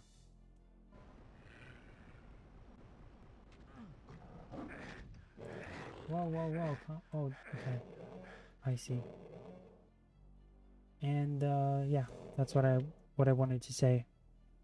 Production for at least 5 years and promoted for 2 of them, there was no way WB was going to cancel or delay Suicide Squad any longer. The hype machine had to start spinning, but it was going to be, and stay, a very uphill battle. Quite frankly, the press did not sugarcoat this situation, as online previews of Suicide Squad from an event in January 2024, just a few weeks away from launch, were largely negative, as many outlets cited uncertainty about pretty much everything. Journalists and reviewers took issue with the now familiar grindy nature of the gameplay, the messy UI, the technical performance, just, previews tend to be pretty optimistic at the very least, but this time no one was pulling their punches. And it has to be said that while a good portion of this negativity was due to the game itself, burnout from this particular subgenre must have been a factor too, as fans and journalists have experienced this same type of gameplay loop pretty regularly for the last few years, including, superhero-based ones. And with all of the big, hot, hardcore gaming season titles I've covered here on What Happened, I've never seen the usually glowing early previews be less than glowing. At least CD Projekt Red had the foresight to only allow coverage of the PC version of Cyberpunk, and Rockstar allowed no previews at all of the GTA Definitive Collection shit show. So really, the numbers did not lie, and they spelled disaster for Rocksteady and Warner Brothers at sacred release day. And so, a disaster it indeed was. Suicide Squad's launch was plagued with a litany of problems, bugs, and backlash. As a part of the deluxe edition, players were given 72 hours. And now he goes into the rest. I don't know if we have to watch this other part, but I thought it was kind of like that background was pretty interesting, how it started with Comic-Con in 2010 and seeing how many studios went through. But let's just watch a bit more. There's a considerable amount left in this video. But let's just listen to what he says. Maybe we'll just cut it short. Of early access to the game, but because of a bizarre issue that marked players' progress as 100% complete before even booting it up, servers had to be taken down for maintenance to fix the boo-boo. And since it's an online-only game, no one was able to play it during that downtime, which, as you can imagine, made many gamers happy. Those affected were given a 2,000 Luther bucks, which equated to around $20 of real-world currencies. So, yeah, not off to a good start. Of course, the game's online connectivity in general was also a big problem, as even weeks after launch, Rocksteady were still trying to crack down on issues that were causing players to desync or get booted from a session altogether. Subsequent patches actually made things worse for some players, as they weren't able to properly level their characters or gear, while others would run into the infamous loading Metropolis bug, which wouldn't let players progress at all. Because of all of this, the community for the game, even some of its staunchest and most brave defenders, started turning against it, citing immense dissatisfaction with all these bugs. The prospect of having to... Hold on. There's like a giant gaping hole here. Are we supposed to jump into it? I did save, so let's see what happens. Hold on, let me make this slightly bigger. There we go. Okay, let's see what happens. This is why I only play old games now, says Far Cry Lego. Same here. No kidding. That's why you see me play nowadays. It's for a reason. Okay, let's see what happens. And we fell into the hole. That's good. By the way, is there a boss fight in this as well? I thought we were going to see him free fall or something. Entering, they will repent. So here's the thing. I guess I'll let the video play itself. Or I'll play the video, but these are, like I said, more shooter based. And I can see how difficult they would be on higher difficulties. On easy, it's okay. It's doable. But at the same time, I guess it's kind of too easy on easy. Like the easiest possibility. And there's a difficulty spike that's, this is very easy, and on easy it is kind of like the difficulty spike is kind of ridiculous, I would say. And that's that. Now let me find this. There we go. Kill and not play as some of their favorite heroes, but of course the monetization model as well. It's bad enough when the fully priced game you paid for— Isn't it hilarious when you would criticize the game for disrespecting the Justice League and for killing all these iconic superheroes, and people, because there were shills, even though it was, there weren't many of them, but they would say stuff like, well, it's called Kill the Justice League, what did you expect? And it's obviously a stupid argument because, just because they tell you it's going to be stupid doesn't mean it has to be stupid. This guy is moonwalking up the stairs while he's dead. It doesn't mean that it has to be stupid, right? It doesn't mean that you literally have to make your Justice League evil just because you're going to tell us that you're going to take an awful direction. Kind of going back to the video with Sargon, which is that you ruined my suspension of disbelief even though you added some internal logic. Some ideas are just too stupid because you were more interested not in telling the story but in this case serving this game where you just kind of kill your own guys and you play as the bad guys. But then at the same time they did add a lot of like political undertones into it, with Wonder Woman being the saint and every other guy getting just totally demolished. Even Green Lantern could not walk away unscathed, which was kind of crazy, come to think of it. So yeah, that was like, that's the thing. It's like, oh, you say kill the Justice League, it's called Kill the Justice League. Why are you surprised? We killed almost, every single superhero died. But here's the thing that no one talks about. The game is called The Suicide Squad. The Suicide Squad. And yet nobody from the Suicide Squad dies.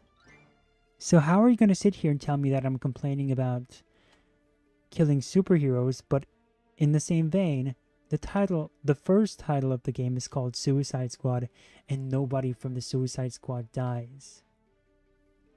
Explain that to me, please. Or lacks basic functionality. But it's another thing when that fully priced game you paid for that's not working is also constantly trying to incentivize you to spend your money. It should be no surprise then that Kill the Justice League's aggregate review scores placed it lower than both Avengers and Gotham Knights, and as the issues and bad press began to pile up, its player count drastically went down. But to some publishers, critical reception can sometimes be a little less of an important factor when compared to commercial reception. And fortunately, in respect to Suicide Squad, that actually wasn't the case. It just barely made the top 10 of the best-selling games of February 2024, according to NPD numbers, being beaten out by the likes of 2023's Madden release, Tekken 8, FF7 Rebirth, and Helldivers 2. In slightly better, but still worse news, Suicide Squad was the #1 game in the UK during the first few days of its launch, but fell to 3rd the next week and then 13th the week after that. While player counts are hard to track across all platforms, Steam numbers paint a pretty grim picture. When the game launched, it peaked at around 13,000 players, which then nosedived into 3 digits by the end of February. And as of the time of this writing, it regularly varies between 300 to 400 players. Now, okay. During all these trials and tribulations, something that certainly could have helped was strong, experienced leadership. Leadership who could rally the team, take decisive action, and work towards bettering the product in a timely manner. Unfortunately, that precise type of experience wasn't really available to Suicide Squad's developers during its launch, as the founders of Rocksteady, who had led on all their games up to that point, had left the studio, and had left the studio for a while. Jamie Jamie Walker and Sefton Hill, in a joint statement with Warner Brothers, explained that they were leaving after 18 years, with the reason being as vague as you'd expect. With Suicide Squad Kill the Justice League nearly finished, they have both decided to leave Rocksteady at the end of 2022 and will begin a new adventure in gaming. Now, it's typical that towards the end of a given project, some creative leads feel that their job is done, so they decide to seek new challenges elsewhere. The problem is, like he was on all of Rocksteady's Arkham games, Sefton Hill was Suicide Squad's creative director, and if you check your dates, his departure was not just 2 to 3 months before launch, but rather over a full year. Jamie Walker's departure wasn't insignificant either, because while he didn't work on most games directly in a creative sense, he was Rocksteady's studio director, so he was at the head of its daily operations. Now, obviously, when these two exits were planned and then announced, Suicide Squad was still on track for its early 2023 release, but then it got delayed the full year to 2024, and the studio was now without 2 of its key people. It's not exactly known what prompted the sudden exit, if there was any other factors aside from the official reason. And try to act surprised here, I wasn't able to contact either Mr. Walker or Mr. Hill in time for this video. Honestly, just like many elements to Suicide Squad's very messy development, there could be a multitude of reasons for their departure. Perhaps they did feel the game was in good hands and simply didn't think a big delay was forthcoming. Perhaps they were tired of working under the WB umbrella, or were not supportive of the games as a service business model that was being pushed. Or perhaps they, as the figureheads and leaders of Rocksteady's work culture, were given a diplomatic way to quietly exit the studio. Regardless of the reason, both Hill and Walker announced earlier this year they were opening another London-based studio called 100 Star Games, and would be focusing on, yet again, the AAA gaming space. Meanwhile, Warner Brothers execs had their own announcement in regards to Suicide Squad, and it wasn't nearly as positive. IGN was the first to report that in an earnings call, WB Discovery's CFO simply said, "This year, Suicide Squad, one of our key video game releases in 2024, has fallen short of our expectations since its release earlier in the quarter, setting our games business up for a tough year-over-year comp in Q1. And things do seem like they're gonna remain tough, at least, for a while." Despite recently released Joker content, the Clown Prince of Crime doesn't seem to be moving the needle much at all, and at this point, many don't believe it ever will. While turnarounds aren't unheard of, cut to the only 2 examples we really have, it's difficult seeing Kill the Justice League somehow reverse its fortunes anytime soon, or ever, really. You can pinpoint a lot of these poor decisions on upper management in some way or another, and while hindsight is indeed 2020, how do we get it's out of nevertheless this? easy to see where the better paths were not taken. Letting WB Montreal continue their version of Suicide Squad and letting Rocksteady cook, allowing the single-player Damian Wayne game to continue. Gotham Knights being the IP to shift over to Rocksteady. Did you guys see that? We just kind of skipped the entire, section, I guess. Whatever that was, we kind of just sprinted and we got to the other side. Crazy. Instead of Suicide Squad, or maybe not wasting everyone's time with another grindy live service title when there's more than enough to go around. But sadly, the most mystifying thing of all is WB's recent proclamation that not only were they going to continue live servicey games, they were going to double down on them. As reported by GameSpot, during a Morgan Stanley Billionaires Circle Jerk event, the head of WB Games, J.B. Perrette, said, "So rather than just launching a kind of one-on-one console game, how do we develop a game around, for example, Harry Potter that is a live service, where people can continue to live and work and build and play in that world on an ongoing basis? We have a roadmap and a strategic investment plan to try and build out that business, and we think there is meaningful growth over the course of the next couple of years. It's not just expanding the longevity in the life cycle so that you're not going from a release of a Batman title one year and then sort of of it goes I like dormant how for there's 3 reach or 4 years. in this If we game. can execute on this strategy, And I know it sounds also weird, but, allows that you know, it's an franchise older to live game. on day to day, week Not to a lot week, of them on a much more have that. consistent basis. So you're nurturing that fan base. No, you're not. It was literally proved. You proved that you can't just bolt on this model to anything and everything and expect success. Like, this interview happened a full month after Suicide Squad bombed and years after the Avengers did. Like what the fuck is wrong with you? Statements like this, thinking like this, proves that some men just want to watch the world burn. Let's just hope Rocksteady somehow survives this debacle. But in the meantime, if you out there know of any other cursed comic book capers, let me know in the comments below, or enter whatever that the Suicide Squad hangs out in place. That is my social media. See you next time, and thanks for watching. Thanks for watching. Yes, how was that? Next video. I am a guy. I'm a guy. I'm a guy. I'm a boy. I am a guy. I'm a guy. So, And I'm a girl. I actually watched this video, and it is a reaction of like 2 guys reacting to this video. So I watched the video itself, but I thought it was just so interesting that I would share it with you guys. There was like enough stuff that I saw here. I'm like, this is gonna make for an interesting video to watch on the stream. And I'm probably gonna be right. Let's see what time it is. Okay, I guess this is gonna be the last video that we're gonna do. So, yeah, it's gonna be the last video, and it's gonna be pretty interesting to hear what you think. They're gonna be reacting to a Jubilee video. I think it's one of those where they kind of get these random people to interact with one another, and this video is about this one woman pretending to be a man, and the guys in that circle have to decide which person is an imposter. Have you guys seen this video? Because I have, and it's pretty interesting what happens. That's all I'll say. I won't give it away. I assume that Far Cry Lego probably has already seen this.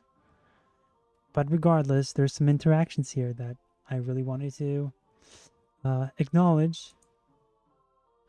And Lazy Vic is it's too hollow and passionless, referring to the Suicide Squad. I agree. And that's why it failed. And it was definitely by the numbers. Definitely. Oh yeah, we're definitely over 3 hours now. So yeah, this is definitely going to be the last video for today. So let's not prolong this any further. And the guys who are going to be reacting is from a channel called Abba Preach Floor. Maybe you guys have heard of them. I kind of discovered them recently. And I think their commentary just adds a lot more to it. So yeah, let's watch. And where are you? Is this the one? No, hold on. There we go. So there's one girl, right? And they're gonna be blindfolded, and they're gonna decide which one of them is a girl. Say your name, your occupation, and yeah, describe your body type. I am just turned 28. I'm a boxer. So let's get to know them before we get back to the game. And yeah, my body type, I mean, I'm in the gym often. I'm in the gym. That don't mean shit. What's your body type? I'm in the gym. That don't mean shit. The gym.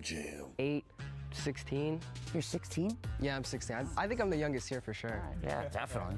My name's Tyler. I'm 27. So Tyler is going to be the loudest one out of them all. Keep that in mind. I'm a fitness influencer, so I look like an action figure, I guess. I love a humble man. I appreciate you, Russell King. Yes. You said an action figure. I have heard people compliment themselves. I've never been like, man, I'm a chiseled statue. I'm 32. I'm about 5'8", 5'7", and I am an urban planner. That sounds like something like really humanitarian. Like, I feel like that's something like a girl would do. Definitely. You a bitch? I sounded like that. He said, yo, that sounded really caring.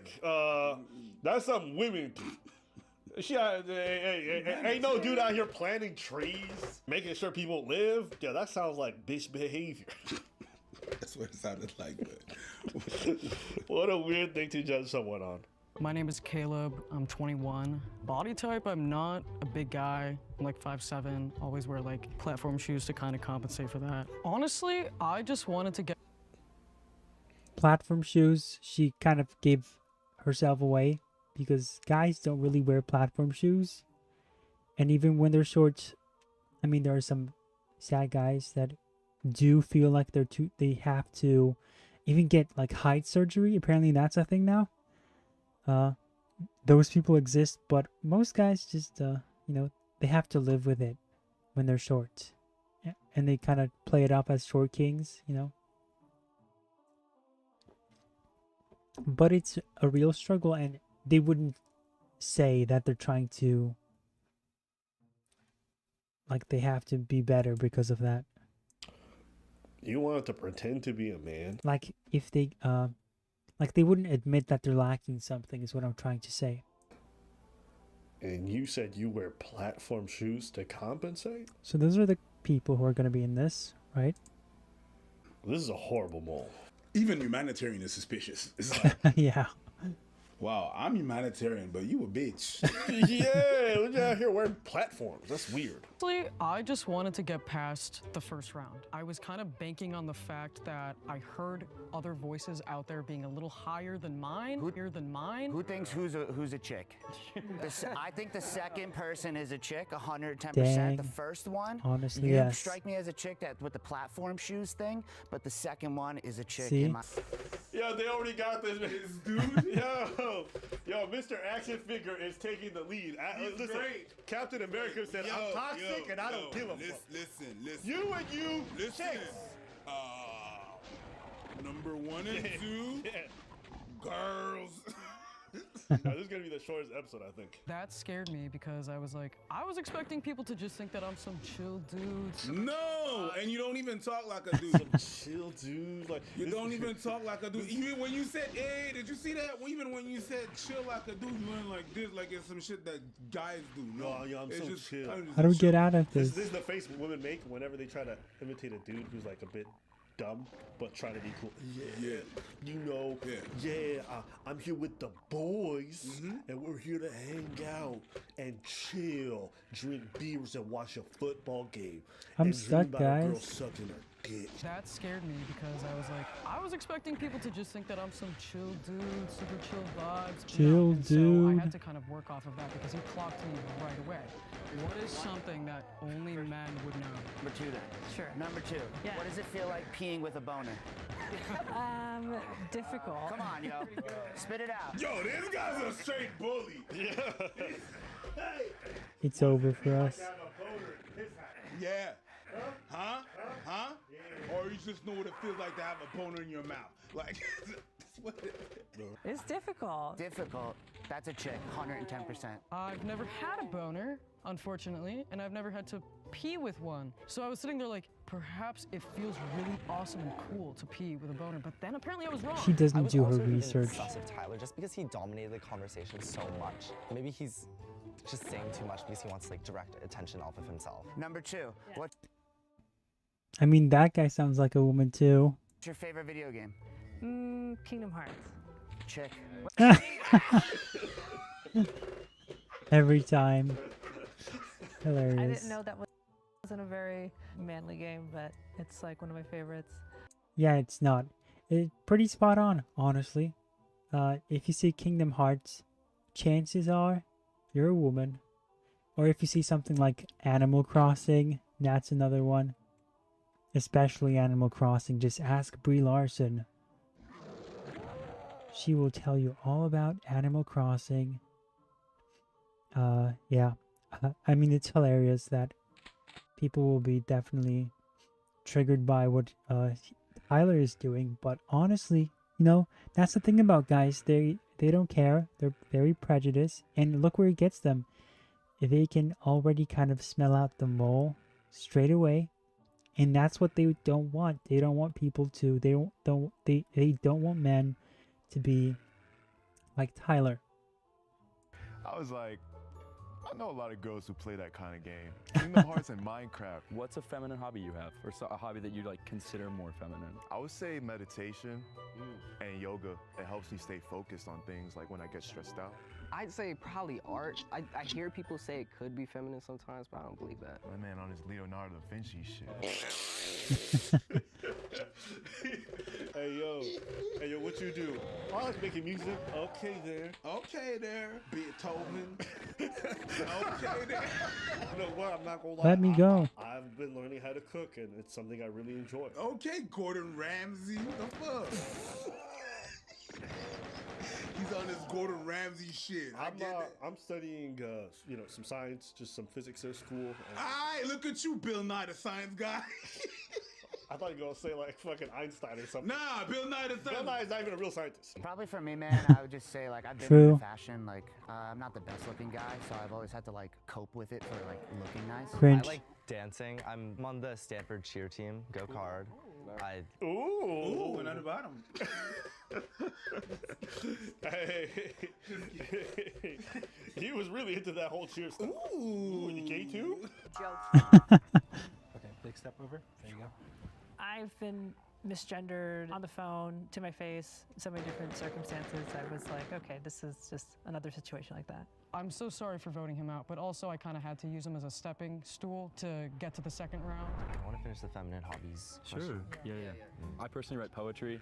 It's something I did ever since I was with my last girlfriend. Just kind of, I don't know, liked it since English class. Makes me feel happy, contextualizes where I am in the world. I actually dance too. I don't like to perceive it as feminine because I go to a liberal arts school where it's kind of popular to do that, but I just started doing it this last year. It gives me a space to just kind of let loose, I guess, because I'm in a frat, so it's a little awkward for me sometimes. Yeah. What frat are you in? Delta Tau Delta. All right, yo, vote that dude off, chick or slash dude, and then end the game after that. Vote You didn't him. get into the frat, did you? Vote You him didn't or get a her bid? off. You didn't get a bid, did you? Trust me, You're I don't need to get you're into a frat. mad. You're mad. Yo, shout out to Tyler. Toxic, but he ain't wrong. He ain't wrong. He literally zoned in on her. He said, end the game too. I rock with that. And I understand, because I've never seen one frat dude mess up his 3 letters. Yeah. Never. Just ooh, you better say that shit with your chest. Okay, Tyler, please, just calm down. Just calm down.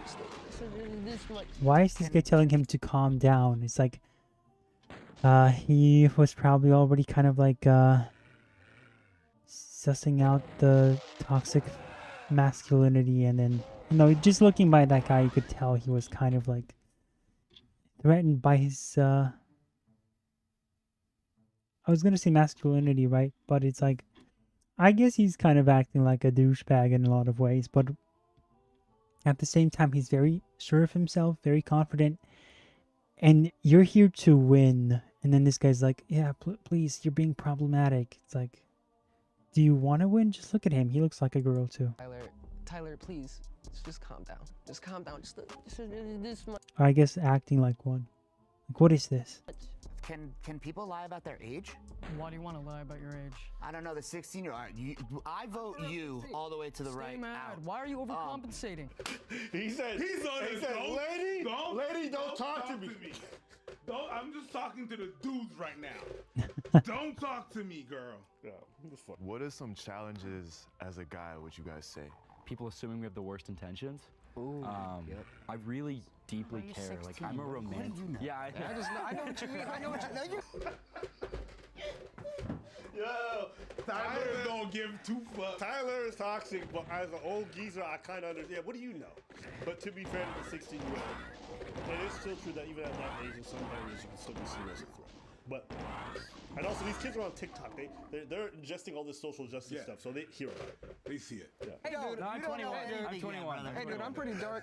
People, hey, listen, I'll explain later. Yeah, okay, but no, it's genuinely because I just like I'm a romantic guy. Like I really deeply care about people. It kind of means a lot to me, and I think it's kind of sad when people assume like, hey, I'll walk you home means like I want to have sex afterwards. I might just kind of want to do the right thing, and so I feel like a lot of men make us all look bad, and I really dislike that. You seem like you. Why is that a problem that, he says that a lot of men make us look bad, It's like, why do you concern yourself with how other men make you look? You know, it's you're a different person than somebody else. And we're gonna die again because I have no idea what is happening here. It's over for us. But yes. Be a good friend. Thank you. I deeply appreciate that. It's probably the dating scene. I've been on dating apps since I turned 18, and they're very discouraging to say the least. I don't get a lot of action from girls, and I feel like there's endless What a options for loser. women, whereas Nobody who gets no action He sounds like the most miserable person of all time. from girls says it so plainly. There's no pain. It's too No miserable. suffering. There's nothing. That voice is just faking it. But that's just my. for me, it's just always been a challenge. I feel like no guy would be saying that. No! Again, I've just pay attention when people are suffering from zero love in their life. When they talk about it, they don't talk about it like that. No young man does. We're not talking about why girls have so many options. I feel like that was a little telling on themselves. Like maybe they got options, like, and Yeah. they trying to like push the suspicion away. I'd probably say the biggest challenge about being a guy right now in the society that we're in is just probably just if you're not rich or have like this $20 million boat or drive this like Ferrari, it's like not hard to get chicks, but like that's literally it makes it much harder if you're not like this 6'3" like Calvin Klein model. So that's pretty much why I'm a TikTok. No. This dude's been watching that red pill nonsense. Yeah. He said if you don't have a yacht, you're like, Definitely yeah, how many watched it. poor dudes is getting laid every single day. Man, shut up.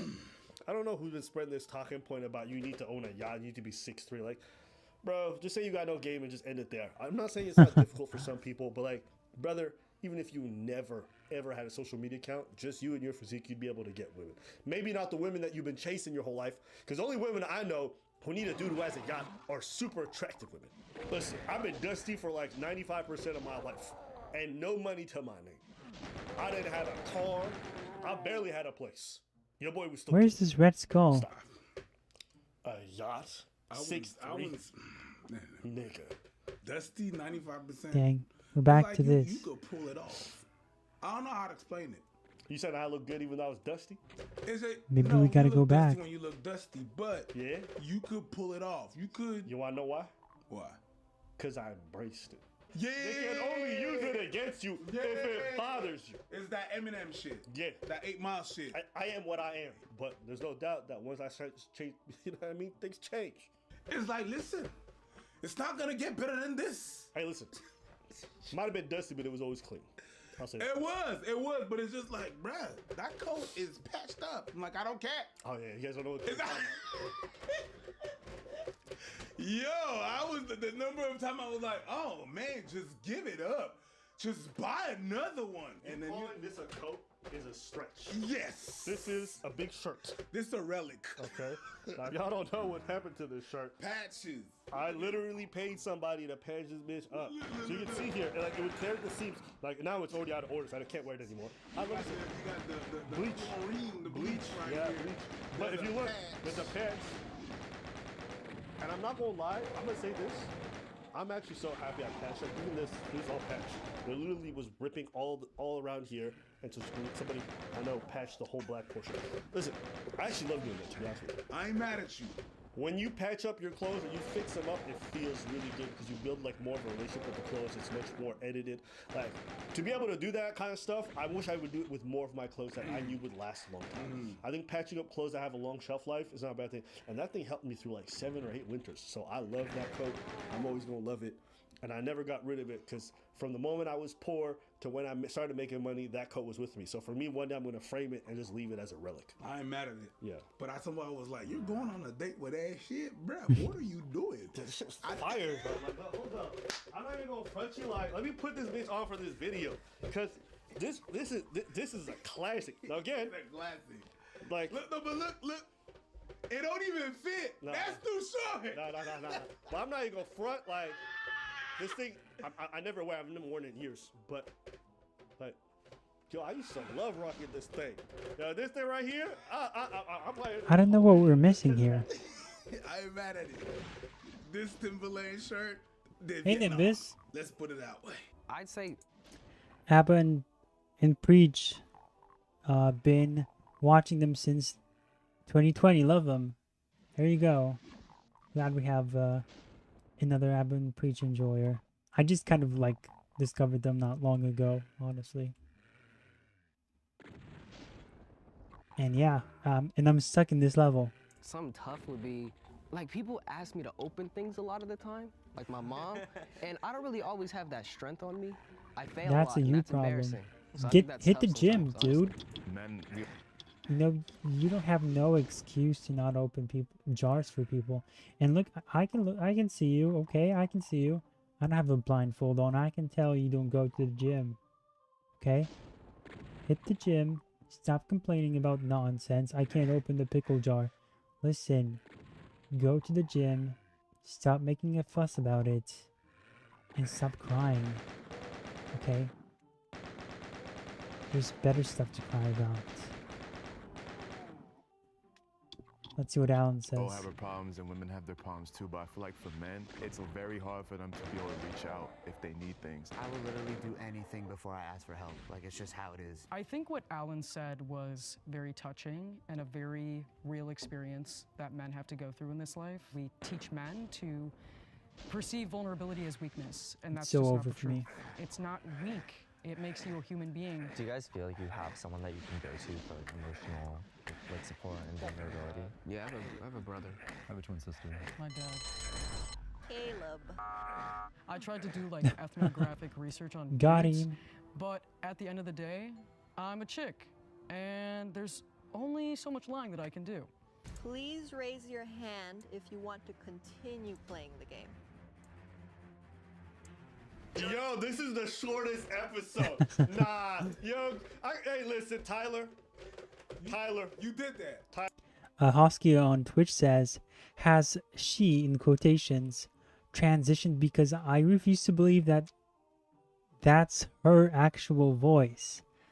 I'm willing to believe that that's her actual voice. You know, some women do have manly voices. That's just how they sound.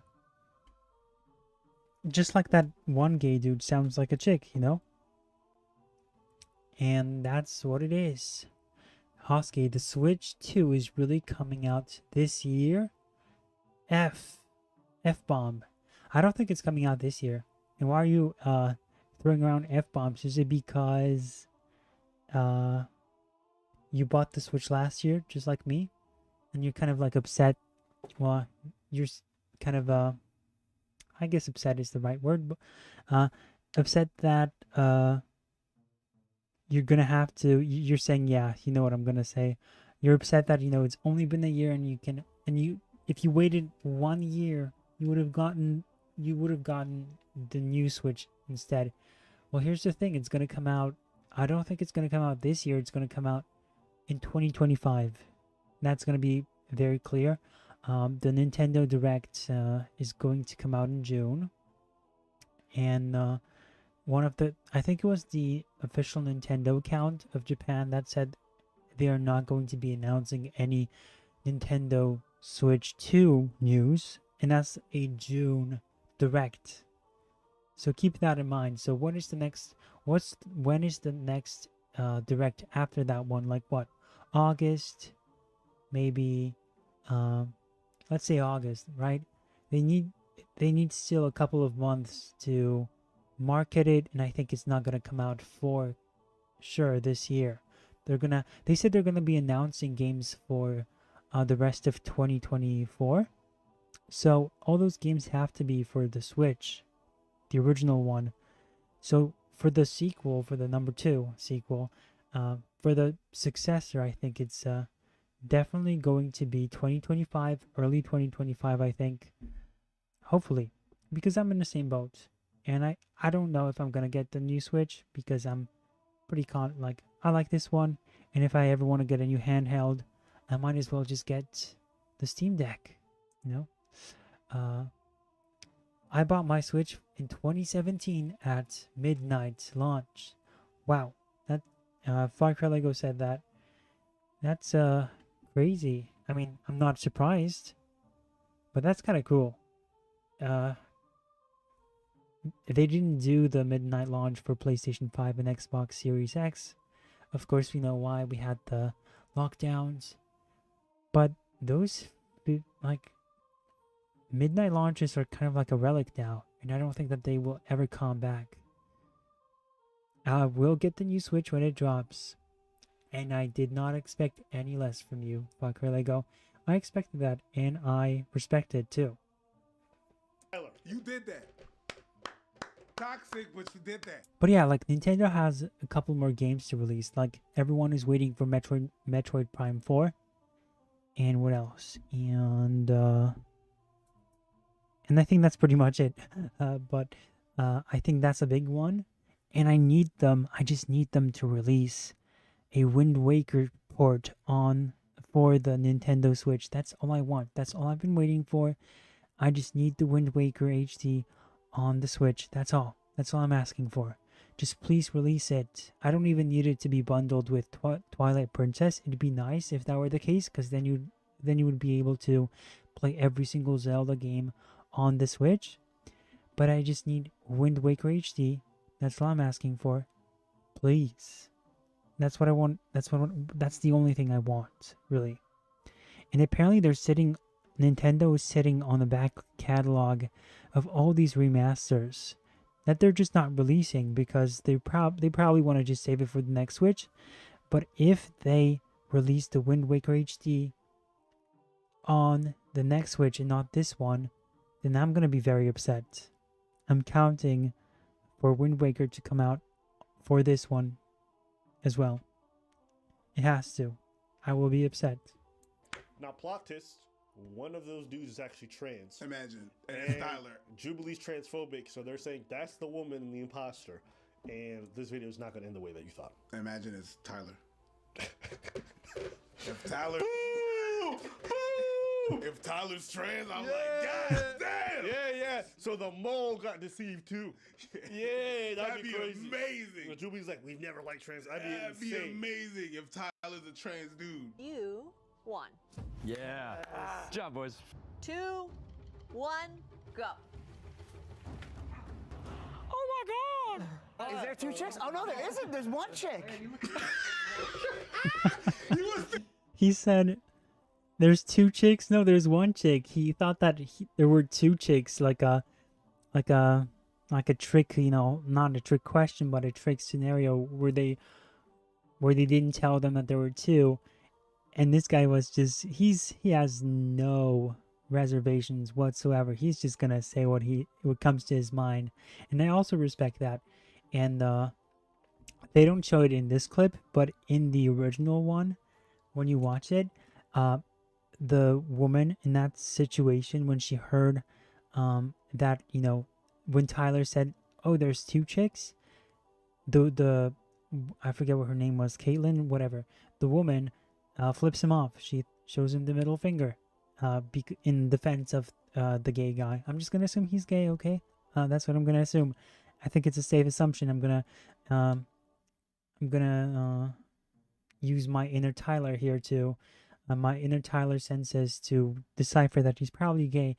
And so she was upset for him and she flipped him off. And there were people in the comments saying, oh, I'm so glad that she did that. And I saw a lot of people were complaining about Tyler in the comment sections, even though he was absolutely right about everything that he said. And they were able to win the money. And he's not wrong. So that's just, again, some typical behavior that is constantly breeding like maybe he could be nicer about it, I guess, but everyone is just so defensive about this masculine behavior that being like this confident, brash guy is now like totally looked down upon by a lot of people, and the guy can't even be himself and be totally right about everything and be totally not only right but win the money for that reason.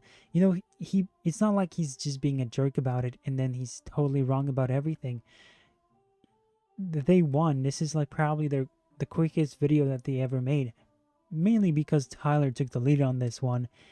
And that's just how, like, that's usually how guys are. And people just don't appreciate that. They want guys to be more passive, more like women, who are more who are more supportive, and will compliment you and lean into your insecurities and try to say that you're something, that they will lie to you and say that you're perfect the way you are, and it's that sort of assertive talk, and I assume some of that is necessary. It's important to be considerate of other people, but when you look at just like the typical guy behavior, guys are just more honest, more upfront, and I hate that people are just demonizing typical male behavior.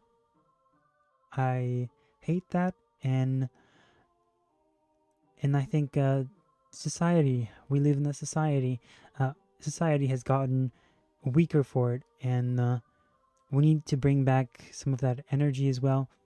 And yeah. So yeah, he said those were two chicks, and it was kind of uncalled for, but I think he was genuine in that assessment. He was just so into this whole thing that he wasn't even thinking about somebody else's feelings or even trying to be mean. He's just kind of maybe that just comes with the territory for him, since he is a model, which again, that's kind of like oh, you're probably going to be very full of yourself, and that's also a thing. But again, it mixed with that typical guy behavior, who is very honest, a person who is very honest. It makes a lot of people angry, and I can see why. But at the same time, hate the person who just won you money, and hate the person who just got everything totally right. Okay. Oh, that shit! Was there two moles? Was there two girls? The two girls from the beginning? Oh. Was that two moles? Because I'm pretty sure they're two chicks. Oh, Oh, not, shit! You're not a chick. You just sound and you're gay. A unique quality. I was so sure it was gonna And be Joe. that's the thing. It's like, oh, everyone pretends to be outraged, but yet everyone agreed with him. And even like the Caleb chick, that's her pseudonym, even she used the guy as a stepping stone, is what she called him, because she knew that he was kind of like the easy target. Because that's the thing, she's gonna shame somebody. She did flip him off in the video.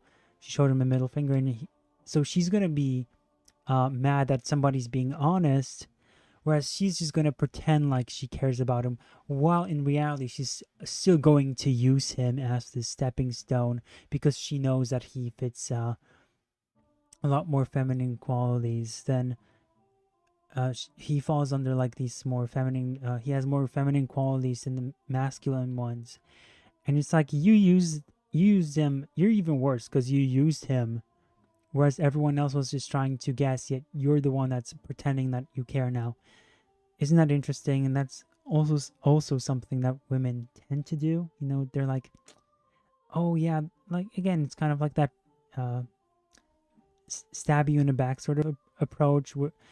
Women find ways to tear each other down in ways that are more social, whereas guys tend to do that with being more physical. And that's how women differ from men. And I think, yeah. And she's worse than him. I'll be upfront with you. And she thinks like she's got some moral authority just because she puts on this fake persona of, hey, I'm nice to everyone, I'm considerate, and it's like, no, you're not. Joseph, so it was actually You just try to hide it. surprise. We have a wide range of personalities, backgrounds. There is a lived experience to being a man. There is like an inherent privilege that comes with that we didn't really address. Like, I feel like we kind of focused on like the negative aspects of being a man, but we never really talked about like male privilege that we just get, that we're born with. Facts. Goodness Facts. gracious. Not having a period, one of the greatest male privileges of all time. So these guys are gonna like try to turn it into like almost like a joke, but not really, because they're gonna say that, oh yeah, being a guy does come in with a lot of privileges because you don't get a period, for example, and I agree with that, right?